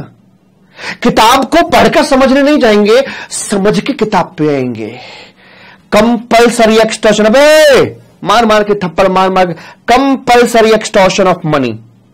तो सर जी, अगर कंपल्सरी एक्सटॉर्शन मनी है, तो फिर जो मुंबई में भाई लोगों का फोन आ जाता है, चार खोके, तो सर जी, तो गुरुजी फिर तो वो भी तो वही हो गया। गुरुजी, लाइव लेक्चर में मोटरोला डिवाइस ने ऑपरेट होगा क्लास परचेज करने के बाद। मोटरोला में नहीं होगा भाई, मोटरोला में नहीं होगा। हाँ, तो भाई ऐसे में क्या करेंगे? तो अब तो हफ्ता वसूली है, तो सर मतलब टैक्स और हफ्ता वसूली एक ही चीज है क्या? वो भी तो मुंबई के भाई लोग कहता है ठक ठक ठक ठक ठक ठक ठक ठक, या तो दो खोके ढीले करो ना, ठक ठक ठक ठक ठक ठक ठक, खत्म। वो सरकार कर रही है? नहीं नहीं नहीं, सुनो, यहां तक पढ़ोगे तो ये हफ्ता वसूली की डेफिनेशन है, ठीक है, लेकिन इसके आगे पढ़ो ना, लीगलाइज, आय हाय हाय हाय, मेड अंडर एनी एक्ट या लॉ। जब हम वो बाइट किसी लॉ में लिखकर, किसी एक्ट में लिखकर लीगल तरीके से लेते हैं, ले वही रहे हैं, लेकिन तरीके से ले रहे हैं। क्या ले तो रहे हैं, लेकिन तमीज तरीके से ले रहे हैं, तो वही चीज बन जाती है टैक्स। वाह वाह वाह वाह वाह वाह वाह वाह। किस लिए ले रहे थे? टू सपोर्ट द नेशन, देश को आगे बढ़ाने के लिए, इस देश को चलाने के लिए। मुझे बताइए, टैक्स की डेफिनेशन दिमाग में सेट हुई कि नहीं? रटवा नारा ऐसे कराने की कोशिश कर रहा हूं कि आपके दिमाग में जाए, और बता दूं, अल्टीमेटली लिखना वो होता है ना सी इंस्टीट्यूट की लैंग्वेज, ना मेरी बुक की लैंग्वेज, आपके दिमाग में जो मेमोरीज गई हैं उन मेमोरीज को आप कैसे वोमिट करते हो कागज पर, लिखना आपको वही होता है, वही आप लिख सकते हैं। आप कभी किसी किताब की लैंग्वेज नहीं लिख सकते, इस कड़वे सत्य को मानिएगा। आप कभी भी किसी किताब की लैंग्वेज रट्टा मार के नहीं लिख सकते। आप लिखते हमेशा वो है जो आपके अंदर भरा है।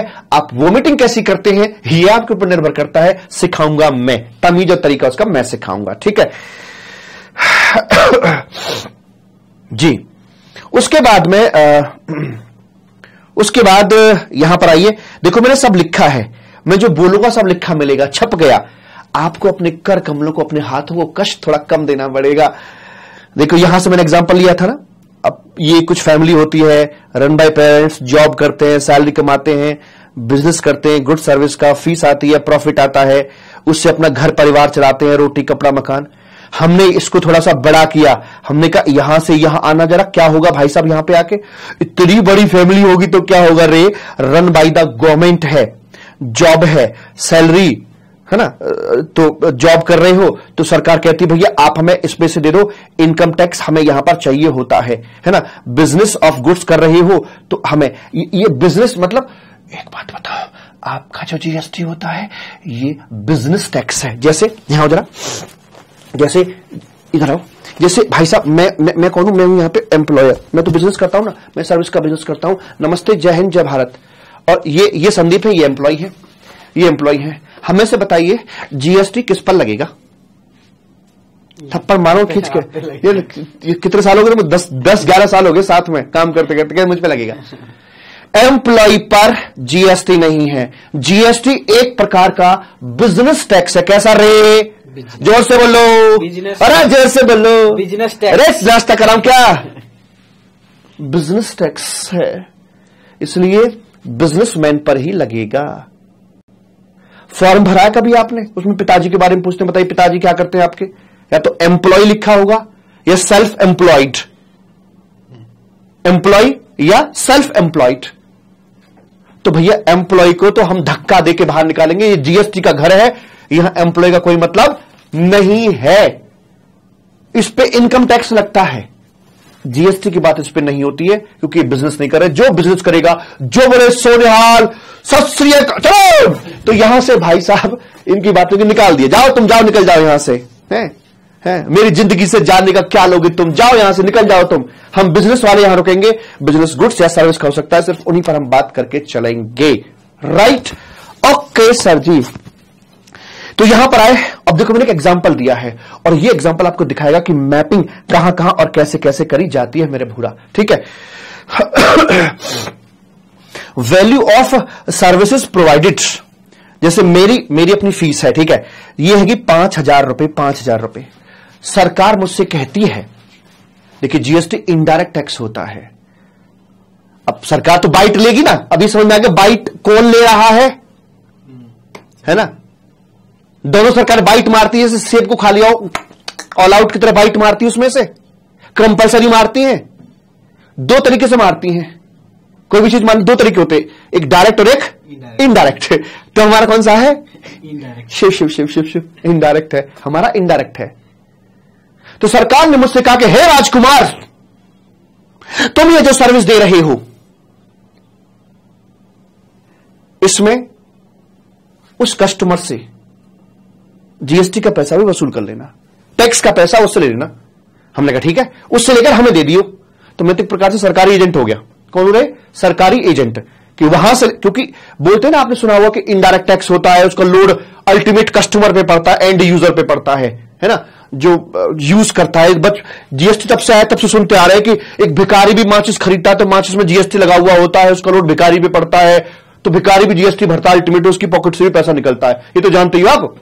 तो सरकार ने मुझसे कहा कि वो मेरे पास नहीं आ सकता, वो बहुत सारे लोग हैं, 140 करोड़ हैं, तुम धंधा कर रहे हो भैया रे, तुम वहां से लेना, हमें दे जाना। तो मुझे बना दिया सरकारी agent for the purpose of GST. हमने कहा ठीक है। मान लीजिए मैंने मेरी फीस रखी 5,000 रुपए की, मान लीजिए मानने में क्या जा रहा है, सरकार ने बोला 18% का जीएसटी लीजिए, हमने कहा ठीक है भैया लाइए जीएसटी, तो यहां पर हो गया 5,900 रुपए, आपने मुझे दिया 5,900 रुपए, मुझे यह बता दीजिए इसमें मैं मेरी फीस कितनी मानूं, जिसे कलेजे से लगा के रखूं, मेरी फीस कितनी, 5,000 या 5,900 रुपए? ओ भाई साहब 5,000 या 5,900 रुपए कितनी रे? अरे बोलो रे, अरे बोलो रे, बोलो, अरे बोलो। एक मोबाइल लगा देना, तो ये डाउन हो गया उसकी बैटरी, ऑन करके यूट्यूब ना। सर जी यहां पे आके ना मेरा जैसे मैं अपनी छाती से लगा के रखूंगा वो है 5,900, मेरा नहीं है। 900 तो सरकार का है, उनको जाएगा, मेरा क्या मतलब 900 रुपए से यार, उसका पैसा है। पर सर एक बात बताइए, अगर ऐसा ही है तो जीएसटी आप लेके दे रहे हो, तो फिर लोग जीएसटी की चोरी क्यों करते हैं? जीएसटी की चोरी करते हैं वो लोग, वो निर्लज्ज जो दूसरे की अमानत को अपना मान लेते हैं। अगर कोई व्यक्ति अपनी पत्नी को इसके पास छोड़ गया, दोस्त के पास, कि भाई मैं 4 दिनों के लिए बाहर जा रहा हूं, ध्यान रखना, और दोस्त कहता तो मेरी हो गई है, ये तो कितनी निर्लज्जता होगी ना भाई। वही चीज है, हमें इस 900 रुपए से ममता हो जाती है, मोह हो जाता है, अपना मान बैठते हैं, और मुझे फीलिंग ये आती है कि ये 5,900 मेरी जेब में आया, ये मेरा ही है। और जब मुझे अगले महीने टैक्स भरना होता है तो मुझे ऐसा लगता है जैसे मेरा पैसा जा रहा है। इस चक्कर में हम लेते हैं, लेकिन देने में लगता है कि मेरा जा रहा है। तो दिमाग का खेल है, ममता और मोह है, सब और कुछ नहीं है, सब मोह माया है। ये इस चक्कर में लोग उसे ना देने के चक्कर में यहां चोरी चकारी करने की कोशिश करते रहते हैं। मेरे बच्चा मुझे बताइए, ये बात क्लियर हुई कि नहीं हुई कि लोग आखिरकार चोरी करते क्यों हैं? डाकू मंगल सिंह तू बता, डाकू मंगल सिंह भी है हमारे इसके अंदर, पता है? हाँ, इसलिए लोग चोरी चकारी यहां पर मालिक करके चलते हैं। जी साहब, वैसे एक बात पूछूं, आज तो इंट्रोडक्शन चल रहा है, आपने नोटिस किया हमने फालतू की एक बात नहीं करी, और हमारी क्लास में मुझे तो बहुत मजा आ रहा है, तुम्हारा तो पता नहीं, लेकिन मुझे बहुत मजा आ रहा है। तो यहां पर आकर ये हो गया जी अपना, तो हमने कहा सरकार लीजिए, हम तो अच्छे, हम चोरी थोड़ा करते हैं, हमने 900 रुपए सरकारी था, दूसरे की अमानत थी, और दूसरे की अमानत 4 दिन तुम्हारे पास रह जाता, उसे अपना मत मान लेना यार, ठीक है? कुछ एथिक होने चाहिए व्यक्ति के साथ में ना। तो ये हमने सरकार को पे कर दिया। अब सरकार को पे करने के बाद हमारा अपना पैसा बचा 5,000। क्या 5,000 पूरा मेरा होता है? जी नहीं, इसमें से मेरा कुछ खर्चा पानी भी होता है। भाई किताबें भी छपती हैं, अपने संदीप को भी देना है, और जो स्टाफ है उनको भी सैलरी देनी होती है मुझे, है ना, कोरियर वाले के भी पैसे होते हैं, ये पूरा इंफ्रास्ट्रक्चर इसका भी खर्चा आता है। तो मोटा मोटी मान लीजिए मेरा खर्चा आ जाता है 2,000 रुपए का। इसका मतलब मेरे पास अब बचा पैसा, नेट कमाई जो मेरी बची वो है 3,000 रुपए की। क्या रे? 3,000 रुपए की। इतने में ही फोन आ गया मोदी जी का। हे राजकुमार, हम तो डर जाते हैं हे राजकुमार बोलते ही, हे राजकुमार वो पुल बन रहा था राजकुमार, और वो जो पुल है ना, वो पुल अधूरा है और पैसे चाहिए। अब मुझे बताइए, क्या इस स्टेज पे आके आपका सिलेबस खत्म हो गया, सारा काम हो गया, फीस आ गई, मैं आपसे कहूं कि सरकार और पैसा मांग रही, भैया थोड़ा सा पैसा और दे दो, क्या तुम दोगे रे? नहीं दोगे ना? तू कौन के मैं खामोखा, तुम नहीं दोगे। तो अब इस बार पैसा जब मोदी जी ने मांगा तो मुझे मेरे ही कमाई में से देना पड़ेगा। क्या पड़ेगा? ये मैं सीखा हूं पुणे से, पड़ेगा, ठीक है जी। तो यहां पर आकर मान लीजिए इनकम टैक्स का फ्लैट रेट मानने में क्या जा रहा है, 30% का है। तो मेरी जो कमाई थी है, मेरी किस्मत से जाने का क्या लोगे, तो मेरी कमाई जो थी 3,000 रुपए की भाई साहब, उसका 30% सरकार ने एक और बाइट मारा कैड़ा करके। कभी कभी अमरूद या सेब खाते तो मोटा बाइट नहीं मारते, खासतौर पर तब मारते जब छोटे बच्चे के हाथ में कोई फल होता है, तुम्हारा खाने का मन कर रहा है, उसे पता है बेटा एक ही बाइट देगा, मुश्किल से देगा वो भी, तो आप जितना बड़ा बाइट मार सकते हो उतना बड़ा मारते हो। तो सरकार ने यह भी मुंह खुला लिया सोसा की तरह, और है कड़ा करके बाइट मारा 30% का, और बड़ा सा टुकड़ा काट के ले गए। तो ये है 900 रुपए यहां से काटा, अब मेरे बेडरूम में पहुंचता है 2,100 रुपए। कहा आपकी नजरों में लगता है मोटी कमाई कर रहे हो, मोटा कमा रहे हो, मोटा 5,900 आया था, लेकिन मेरे बेडरूम में पहुंचा सिर्फ 2,100 रुपए। तो मालिक ये कट गया आपका, यहां पर डायरेक्ट टैक्स बोलते हैं। तो एक बात बताइए, डायरेक्ट और इनडायरेक्ट की आप फर्क कैसे करोगे? पहली बात, पहले कौन सा आएगा पिक्चर में? पहले डायरेक्ट टैक्स पिक्चर में आता है कि इनडायरेक्ट टैक्स पिक्चर में आता है रे? कौन सा पिक्चर में आता है रे? पहले बता, पहले पिक्चर में कौन आएगा? प्रैक्टिकल तो अड्डे सामने भाई साहब बता दो रे। इधर भूरा कबूतर, यहां सर जी पहले आएगा इनडायरेक्ट टैक्स। हां, तो मैं आपको जो भी चर्चा करूंगा मैं यहीं खड़े रह के करूंगा, यही मेरा हिस्सा है, यही आपका 50 नंबर का डिस्कशन आपका यहीं पर किया जाना है। जहां पर मेरी बात खत्म हो जाएंगी वहां से फिर मैं आपको कहां लाके छोड़ दूंगा? मैं आपको यहां लाके छोड़ दूंगा। यहां से फिर आपके इनकम टैक्स वाले सर बताएंगे कि देखो जी इसमें से ये खर्चे आपके अलाउड किए जाते हैं, अलाउड करने के बाद ये आपका प्रॉफिट आता है और इस प्रॉफिट पर ऐसे करके आपका इनकम टैक्स यानी कि डायरेक्ट टैक्स आपका कैलकुलेट किया जाता है, आपका यहां पर ये होगा। Is it okay? इसलिए आपका यहां पर चल रहा है, यहां पर मैं हूं। ये समझ में आ गई बात? हां सर जी एकदम समझ में आ गई और कोई दिक्कत वाली बात नहीं है। मैं फर्क कैसे करूं? सरकार से भी ले रही है तो हमारे से भी डबल इनकम। हां सरकार वही तो, तभी तो दो ले रखी है, तुमसे भी ले लिया मुझसे भी ले लिया, तू भी अन्ना मैं भी अन्ना, भाई साहब सबसे ले लिया। पहचान, एक बात बताओ, ये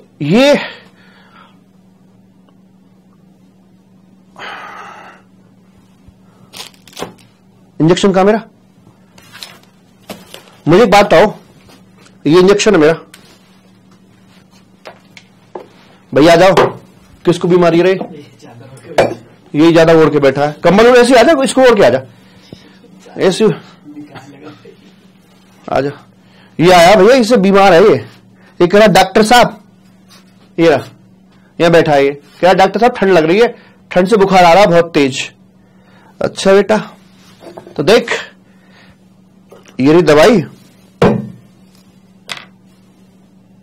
इसमें थोड़ा सा ये मिलेगा कफ सिरप दवाई में थोड़ा सा कफ सिरप मिलाया,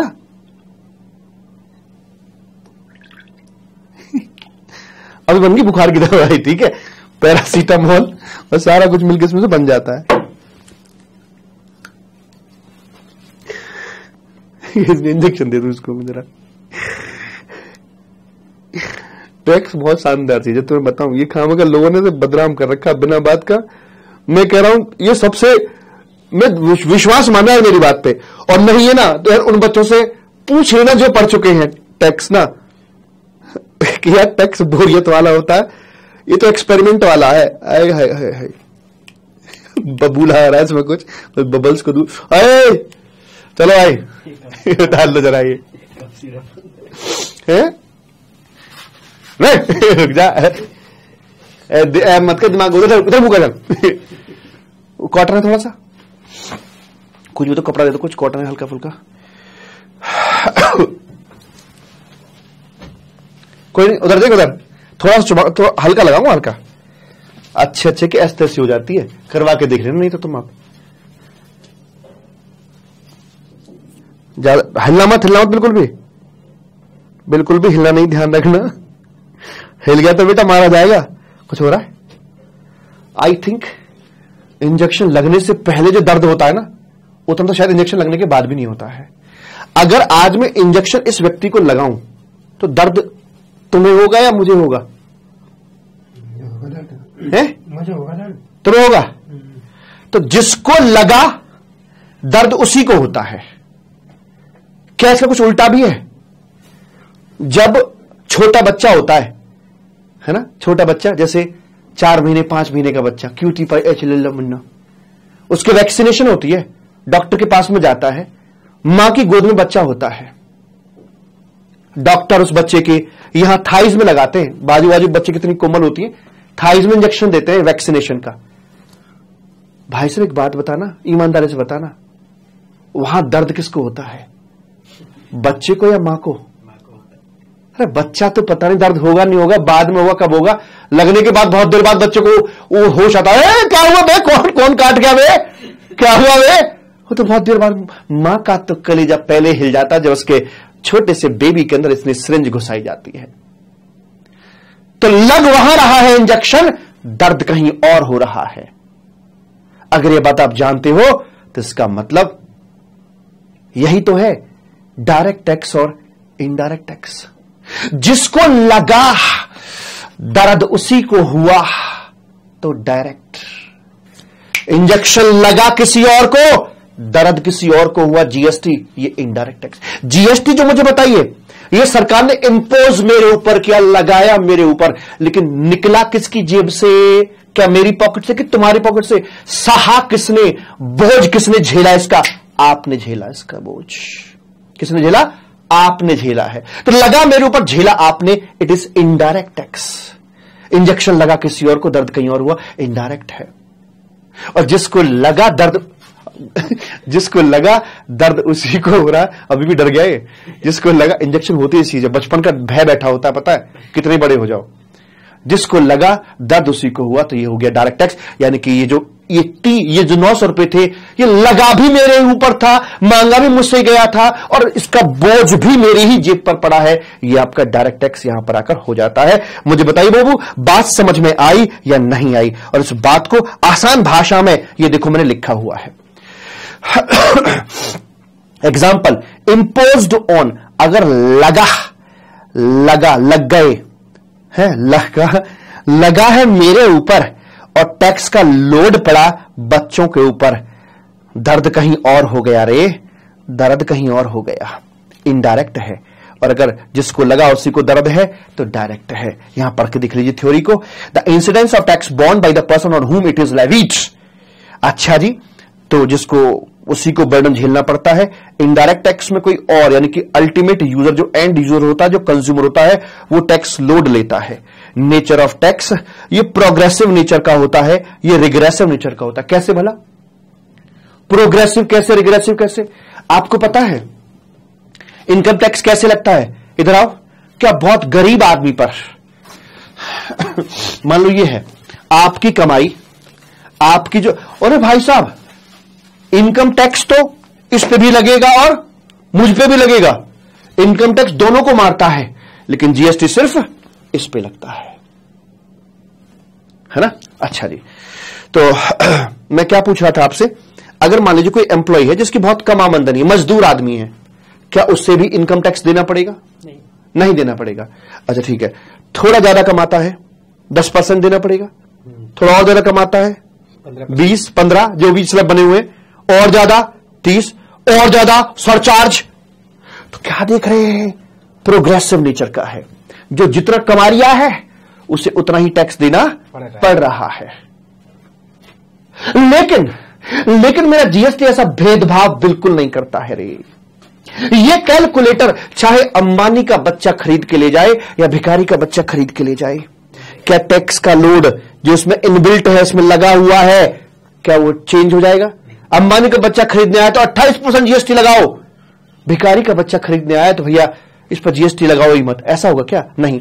ये उदासीन है, रिग्रेसिव है, समान भाव रखता है, सबका मालिक एक है, ऊंचा नीचा जात पात किसी में भेदभाव नहीं रखता है, ये समभाव में रहता है। किस भाव में रे? समभाव। संभाव बड़ा शब्द होता है, ऊंच नीच दुख सुख सब में एक जैसा रहता है, संभाव है। संभाव को बोलते हैं अंग्रेजी में रिग्रेसिव नेचर। प्रोग्रेसिव क्या है? जैसे जैसे इनकम बढ़ती जा रही है वैसे वैसे टैक्स भी बढ़ता जा रहा है। आई होप ये बात आपको समझ में आ गई होगी। हाँ बोलो हाँ। और आज तो पहली क्लास है, पढ़ाया ही क्या है, अभी तो आगे आके देखो कैसे कैसे कांड करते हैं क्लास के अंदर हम। हाँ वही तो, आगे कुछ बारिश बरसाएंगे। मेरे पास और भी यहां पर है, दिल्ली हरियाणा ये वो सब, मेरे पास बहुत सारा मसाला रहता है भाई साहब। हाँ, और मैं तो पता क्या है, मेरे यूट्यूब चैनल पे जाके देखना सी राजकुमार पे, मैं तो ग्राउंड से फील्ड से भी मैं आपको दिखाऊं क्या हम तो भाई साहब ऐसे ऐसे कांड करते हैं कि कॉन्सेप्ट को समझाने के लिए ना, एक मिनट रुको जरा, कहां है यूट्यूब उसमें? चलो यूट्यूब पे जाके देखना, हम डेमोज देते हैं। मतलब मैंने अपने ही पार्किंग लॉट में जाके बच्चों को इकट्ठा करके क्रेडिट कॉन्सेप्ट समझा रहा हूं, कैसे क्रेडिट कॉन्सेप्ट होता है, देखना आप। तो वैसे करके हम अपनी बातें करके चलते हैं मालिक, ठीक है जी। तो और ये कितनी बड़ी बात है, कितनी बड़ी बात है कि 1.25 घंटे होने को आया, किसी एक सिंगल बच्चे ने ये ना कहा ब्रेक दे दो। जय हो आपकी, जय हो, जय हो। बड़ी खुशी मिलती है यार, बड़ी खुशी मिलती है। कोई जोक नहीं, कोई फालतू की बकवास नहीं, सिर्फ सीधा सीधा डायरेक्ट लॉ चल रहा है और ब्रेक ना मांगे बच्चा, तो मतलब हमारी ये कामयाबी है। बहुत बहुत धन्यवाद आपका, मतलब हमारी आंखें तो नम हो गई ये मान के चलो। और अब बता रहा हूं मैं आपको एक बहुत जरूरी बात, बहुत ही जरूरी बात, और बहुत जरूरी बात यह है, नई स्कीम है, 4-5 चैप्टर आपके बढ़े हैं, सी इंस्टीट्यूट का भी थोड़ा सा और कंटेंट आना बाकी है क्वेश्चन आंसर बुक को लेकर, इसलिए हम ये जो क्लासेस हैं ये कंटिन्यू करेंगे अपनी 10th ऑफ अगस्त से। 10th ऑफ अगस्त से हमें लगता था कि शायद थोड़ा और जल्दी आ जाएगा मटेरियल, बट ये क्लासेस अब शुरू होंगी आपकी 10th ऑफ अगस्त से। 10th भी ऐसे मान के चलो, 10th भी क्या आप ऐसे मान के चलो, 10th भी नहीं, आप ऐसे मान के चलो सेकेंड वीक ऑफ अगस्त, ऐसे मान के चलो। सेकेंड वीक ऑफ अगस्त का मतलब हो गया कि 10, 11, 12, 13, इस में आपकी 10 से 14 के बीच में, 10 to 14 के बीच में आपकी क्लासेस हम रिज्यूम करके चलेंगे वहां से। तब तक ये जितना भी स्टडी मटेरियल सारा कुछ हो जाएगा और इस डेट तक आपके पास वो मटेरियल पहुंच भी जाएगा, ठीक है जी। और कोई क्वेरीज है आपकी तो मेरा डायरेक्ट नंबर लीजिएगा 9810012161, है ना, वो ना कुंडी मत खड़काओ राजा सीधे अंदर आओ, व्हाट्सएप के चक्कर में मत पड़ना, हालांकि वो भी है, आप सीधा कॉल करना, सीधे कॉल, अच्छा लगेगा आपसे बात करके, मुझे सीधे कॉल करना आप मुझे, ठीक है, या तो कॉल पिक होगी नहीं तो मैं कॉल बैक आपको कर लूंगा, राइट। तो 10 अगस्त के आसपास अब हम रिज्यूम करेंगे, 10 से 14 अगस्त के बीच में हम रिज्यूम करेंगे यहां पर। और मुझे बताइएगा जरूर मालिक कि आज की बातें आपको समझ में आई या नहीं आई, क्लास आपको कैसी लगी। 16-17 साल हो गए लेकिन आज तक मैं पहली क्लास का अपना जरूर पूछता रहा हूं कि क्लास आपको कैसी लगी है, आपका रिव्यू, आपका फीडबैक, एक आज पूछूंगा और एक आपको लास्ट क्लास में पूछूंगा, बीच में कभी नहीं पूछूंगा आपसे मैं। वैसे मुझे तो बहुत मजा आया क्योंकि चेहरे से बहुत कुछ पता लग जाता है। वैसे आज हमने सीखा क्या था, दरअसल हमने यही सीखा था, एक बार रिकैप करा दूं मैं आपको सारा का सारा, कि भाई देखो हमने सीखा यही था कि 50 नंबर का जीएसटी हो गया है, जीएसटी पोर्टल का यूज है जिससे हम पिछले 3 साल से भर भर के करवाते आ रहे हैं, और हमारी यूएसपीस की यहां पर बात हुई थी, जीएसटी पोर्टल का भरपूर यूज होगा, लाइव डेमोन्स्ट्रेशंस होंगे, आंसर राइटिंग प्रैक्टिस होगी, हर चैप्टर का टेस्ट होगा, इन्वॉल्वमेंट ऑफ आईआरएस ऑफिसर्स है आपकी क्वेरीज का सोल्यूशन देने के लिए, अधिकारियों से भी आपको जो भय होती है ना हल्की फुल्की वो भी निकलवा देंगे, चिंता मत करो। ऐसे एटमॉस्फेयर में लेके आएंगे अधिकारियों को, आपको लगेगा नहीं कि अधिकारी है, मतलब जैसे मुझसे बात कर सकते हो ना निसंकोच, ऐसे बात करवाऊंगा आपकी मैं, ठीक है। और ये हमारा क्वेश्चन आंसर की बुक मैंने आपको दिखाई दी है और बड़े बड़े चार्ट्स हमारे पास में हैं यहां पर मालिक। तो सर कल नहीं आओगे डाकू मंगल सिंह, हाँ तो बाबू पे रिजल्ट ते चलेगा ना, पर सर क्लास यूट्यूब पे रिजल्ट तक चलेगा ना, नहीं कल नहीं, मेरी क्लास आज और अब मेरी क्लास अगली जो सेकंड जो मेरी क्लास निकल के आएगी वो आएगी आपकी अगस्त में, 10 अगस्त के अराउंड, ठीक है। तो वैसे करके है, और ये तब तक वो स्टडी मटेरियल का है, तो स्टडी मटेरियल होगा थोड़ा सा इंस्टीट्यूट और उसमें कंटेंट दे रहा है तो हम कंटेंट को जोड़ के चल रहे हैं, कहीं ऐसा ना हो कि बाद में फिर और कुछ कंटेंट हमें ऐड करना पड़े, ठीक है जी। तो और YouTube चैनल कौन सा सर जी आपका, रुको जरा एक चीज दिखाऊं मैं आपको, पता, रुको जरा मेरी बात सुनो। पता है ये जो मेरा वीडियो था ना, ये जो क्वेश्चन आंसर बच्चा कितना लाइक करता है, चीज दिखाऊं मैं आपको, रुको जरा। यहां पे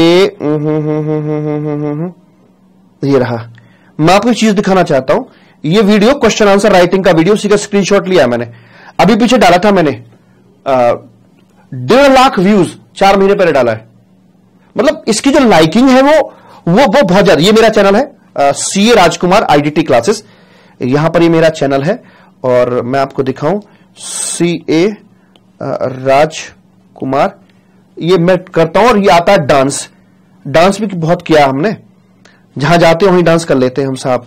तो यहां पर आए और यहां पर आकर मैं आपको एक चीज दिखाना चाह रहा हूं इसमें आके ना, कि यहां पर क्या दिखाना था मैंने, ये रहा हमारे डेमोन्स्ट्रेशंस, ये सारे डेमोज हैं हमारे, ठीक है। एक ये देखो, ये मेरे लाइव डेमो था हमारा, ये ना, ये बच्चों को यहां पर बिठाकर मैंने और क्रेडिट कॉन्सेप्ट अपना पूरा समझाया था, ऐसे करके यहां पे आके ये आपके लिए भी आएगा, ये यहां पर पूरा का पूरा कंसेप्ट आपके लिए भी निकल के आएगा कि किस प्रकार से पूरी गाड़ियां हैं, सारा सामान यहां पे रखा हुआ है, कंप्रेसर है, एसी है एंड ऑल सब कुछ है यहां पर, जिससे कि हमें बात ना बाबू मेरे प्रॉपरली समझ में आती है। शब्दों में आप कितनी ताकत फूंक दोगे यार, दिखना चाहिए एक नाटक की तरह, एक प्ले की तरह, तो चीज समझ में आती है, वो भी एक बार में। इंस्टा है, वहां पर आप जाइएगा प्लीज, सी राजकुमार, वहां पर देखना हमारे डेमोस कैसे कैसे होते, कैसे कैसे कांड हमने कर रखे, वहां जाके देखना तुम, ठीक है। बच्चों ने रील बना के डाल रखी है, सीए राजकुमार करके ढूंढोगे तो मिल जाएगा, मेरा इंस्टा मिल जाएगा आपको, वहां भी आप कनेक्ट हो जाइएगा। यूट्यूब चैनल और मेरा नंबर मैंने आपको दे ही दिया है। मिलते हैं अब आपसे अगस्त के महीने में। और बुक की पीडीएफ कहां से मिलेगी? पीडीएफ की जरूरत ही नहीं है अभी आपको, और कहोगे तो मैं इसी वीडियो के डिस्क्रिप्शन में डाल दूंगा, इसी वीडियो के डिस्क्रिप्शन में डाल दूंगा, पहले चैप्टर की पीडीएफ डाल दूंगा, ठीक है। और उसके बाद मेरा जाने का मन नहीं कर रहा, ना ही आपका जाने का मन कर रहा जो मुझे दिख रहा है। आप भी जाने को तैयार नहीं है बिल्कुल भी। मतलब यार मैंने माना कि बच्चों से लगाव हो जाता है, लेकिन लगाव होने में 4-6 क्लास लगती हैं, लेकिन this is my first batch जिसमें डे 1 पर मुझे बच्चे से इतना लगाव हो रहा है कि मेरा जाने का मन नहीं कर रहा है यहां से। खैर कोई बात नहीं, बाकी बातें हम अगली क्लास में अपनी करके चलेंगे मालिक। और हाँ, डाकू मंगल सिंह, मिलते हैं, बहुत बहुत धन्यवाद। राधा रानी की कृपा आपके ऊपर यूं ही बनी रहे, इन्हीं कामनाओं के साथ हम आपसे विदा लेते हैं। मिलते हैं आपसे पूरे जोश, कमर सीधी होनी चाहिए लेकिन not only in my class, her class में, ठीक। तो मिलते हैं आपसे अगस्त के महीने में, इवन ऑब्वियसली रिजल्ट भी आ जाएगा फाउंडेशन का तब तक, उसके बाद आपको मिलते हैं। बहुत बहुत धन्यवाद। बाय है, टाटा है और ढेर सारा आपको लव यू है, ठीक। अब बंद कैसे करते हैं? मैं बंद कैसे करूं उसको यार, पर अब मजा बहुत ही आया यार, कुल मिला के बात ही है, ठीक है।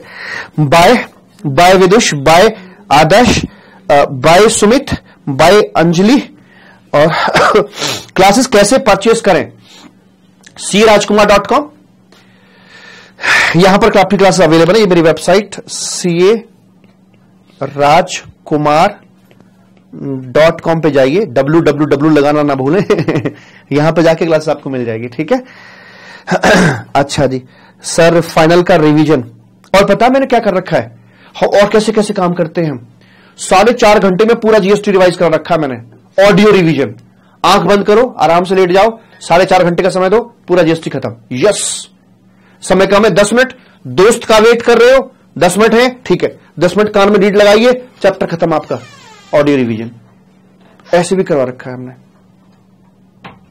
कांड तो बहुत बहुत कर रखे हैं, तभी तो रिजल्ट आ सकता है बाबू, बिना मेहनत के रिजल्ट नहीं आते हैं। सॉरी। तो कान्हा और शेखर और अंजलि और वर्षा और अक्षय और विकास नहीं, विकास, लता चौहान, अनंत जैन, आदर्श और पॉम्पी एसडी, सुमित और डाकू मंगल सिंह और आकाश शर्मा है, अंजलि है, अमित है और यहां पर दिबिंदु है, गौरी है। सभी को मेरी तरफ से बाय बाय, टाटा, ढेर सारा लव यू। सर मैं लाइव क्लास हमने पूरे सर जी हमने क्या बोलते हैं, लाइव क्लास हमने बाय किया था पर लाइव ज्वाइन नहीं करी है टेक्निकल टीम। हाँ, अरे रुको, टेक्निकल टीम का नंबर 981100138161। क्लास में कोई दिक्कत आई, ज्वाइन नहीं हुई, आप यहां बात करें, या फिर दूसरा नंबर है 8076270344, ऐसे करके, ये टेक्निकल टीम के नंबर है, यहां पे बात कर सकते हैं। लव यू टू, ढेर सारा लव यू। और तुम जाने को तैयार बिल्कुल भी नहीं हो, और ना मुझे जान दोगे, तुम दिख रहा है मुझे। रश्मि, आप सर आपकी वी नंबर दीजिए, मैं स्टूडेंट हूं। हाँ मैंने दिया ना मेरा नंबर ये है 9810012161, डायरेक्ट कॉल करें इसके ऊपर, ठीक है। अभी ही ऑर्डर आई है मेरी। अच्छा जी, ओके, ठीक है, बाय बाय उदितेश्वर और बाय रश्मि, बाय भूरा, बाय बच्चा। ऐसा प्यार मुझे कभी नहीं हुआ जितना कि, और तुम्हें दिख रहा है, इतने पे तो जब क्लास खत्म होती है बच्चे क्विट करके चले जाते हैं, एक भी जाने को तैयार नहीं है यार, क्या कर रहे हो तुम? हैं? क्या करके मानोगे? अब रुलाओगे तो मुझे आंखों में पानी तो मेरा आ गया। पता होता अभी क्लासेस नहीं होगा। हाँ हाँ, अच्छा प्रियंका, यस सर, राधे राधे और बाय बाय है और टाटा है। ठीक, बाय बाय डियर। बात करते रहना, क्वेरी ना हो ना तब भी बात करते रहना। Thank you so much.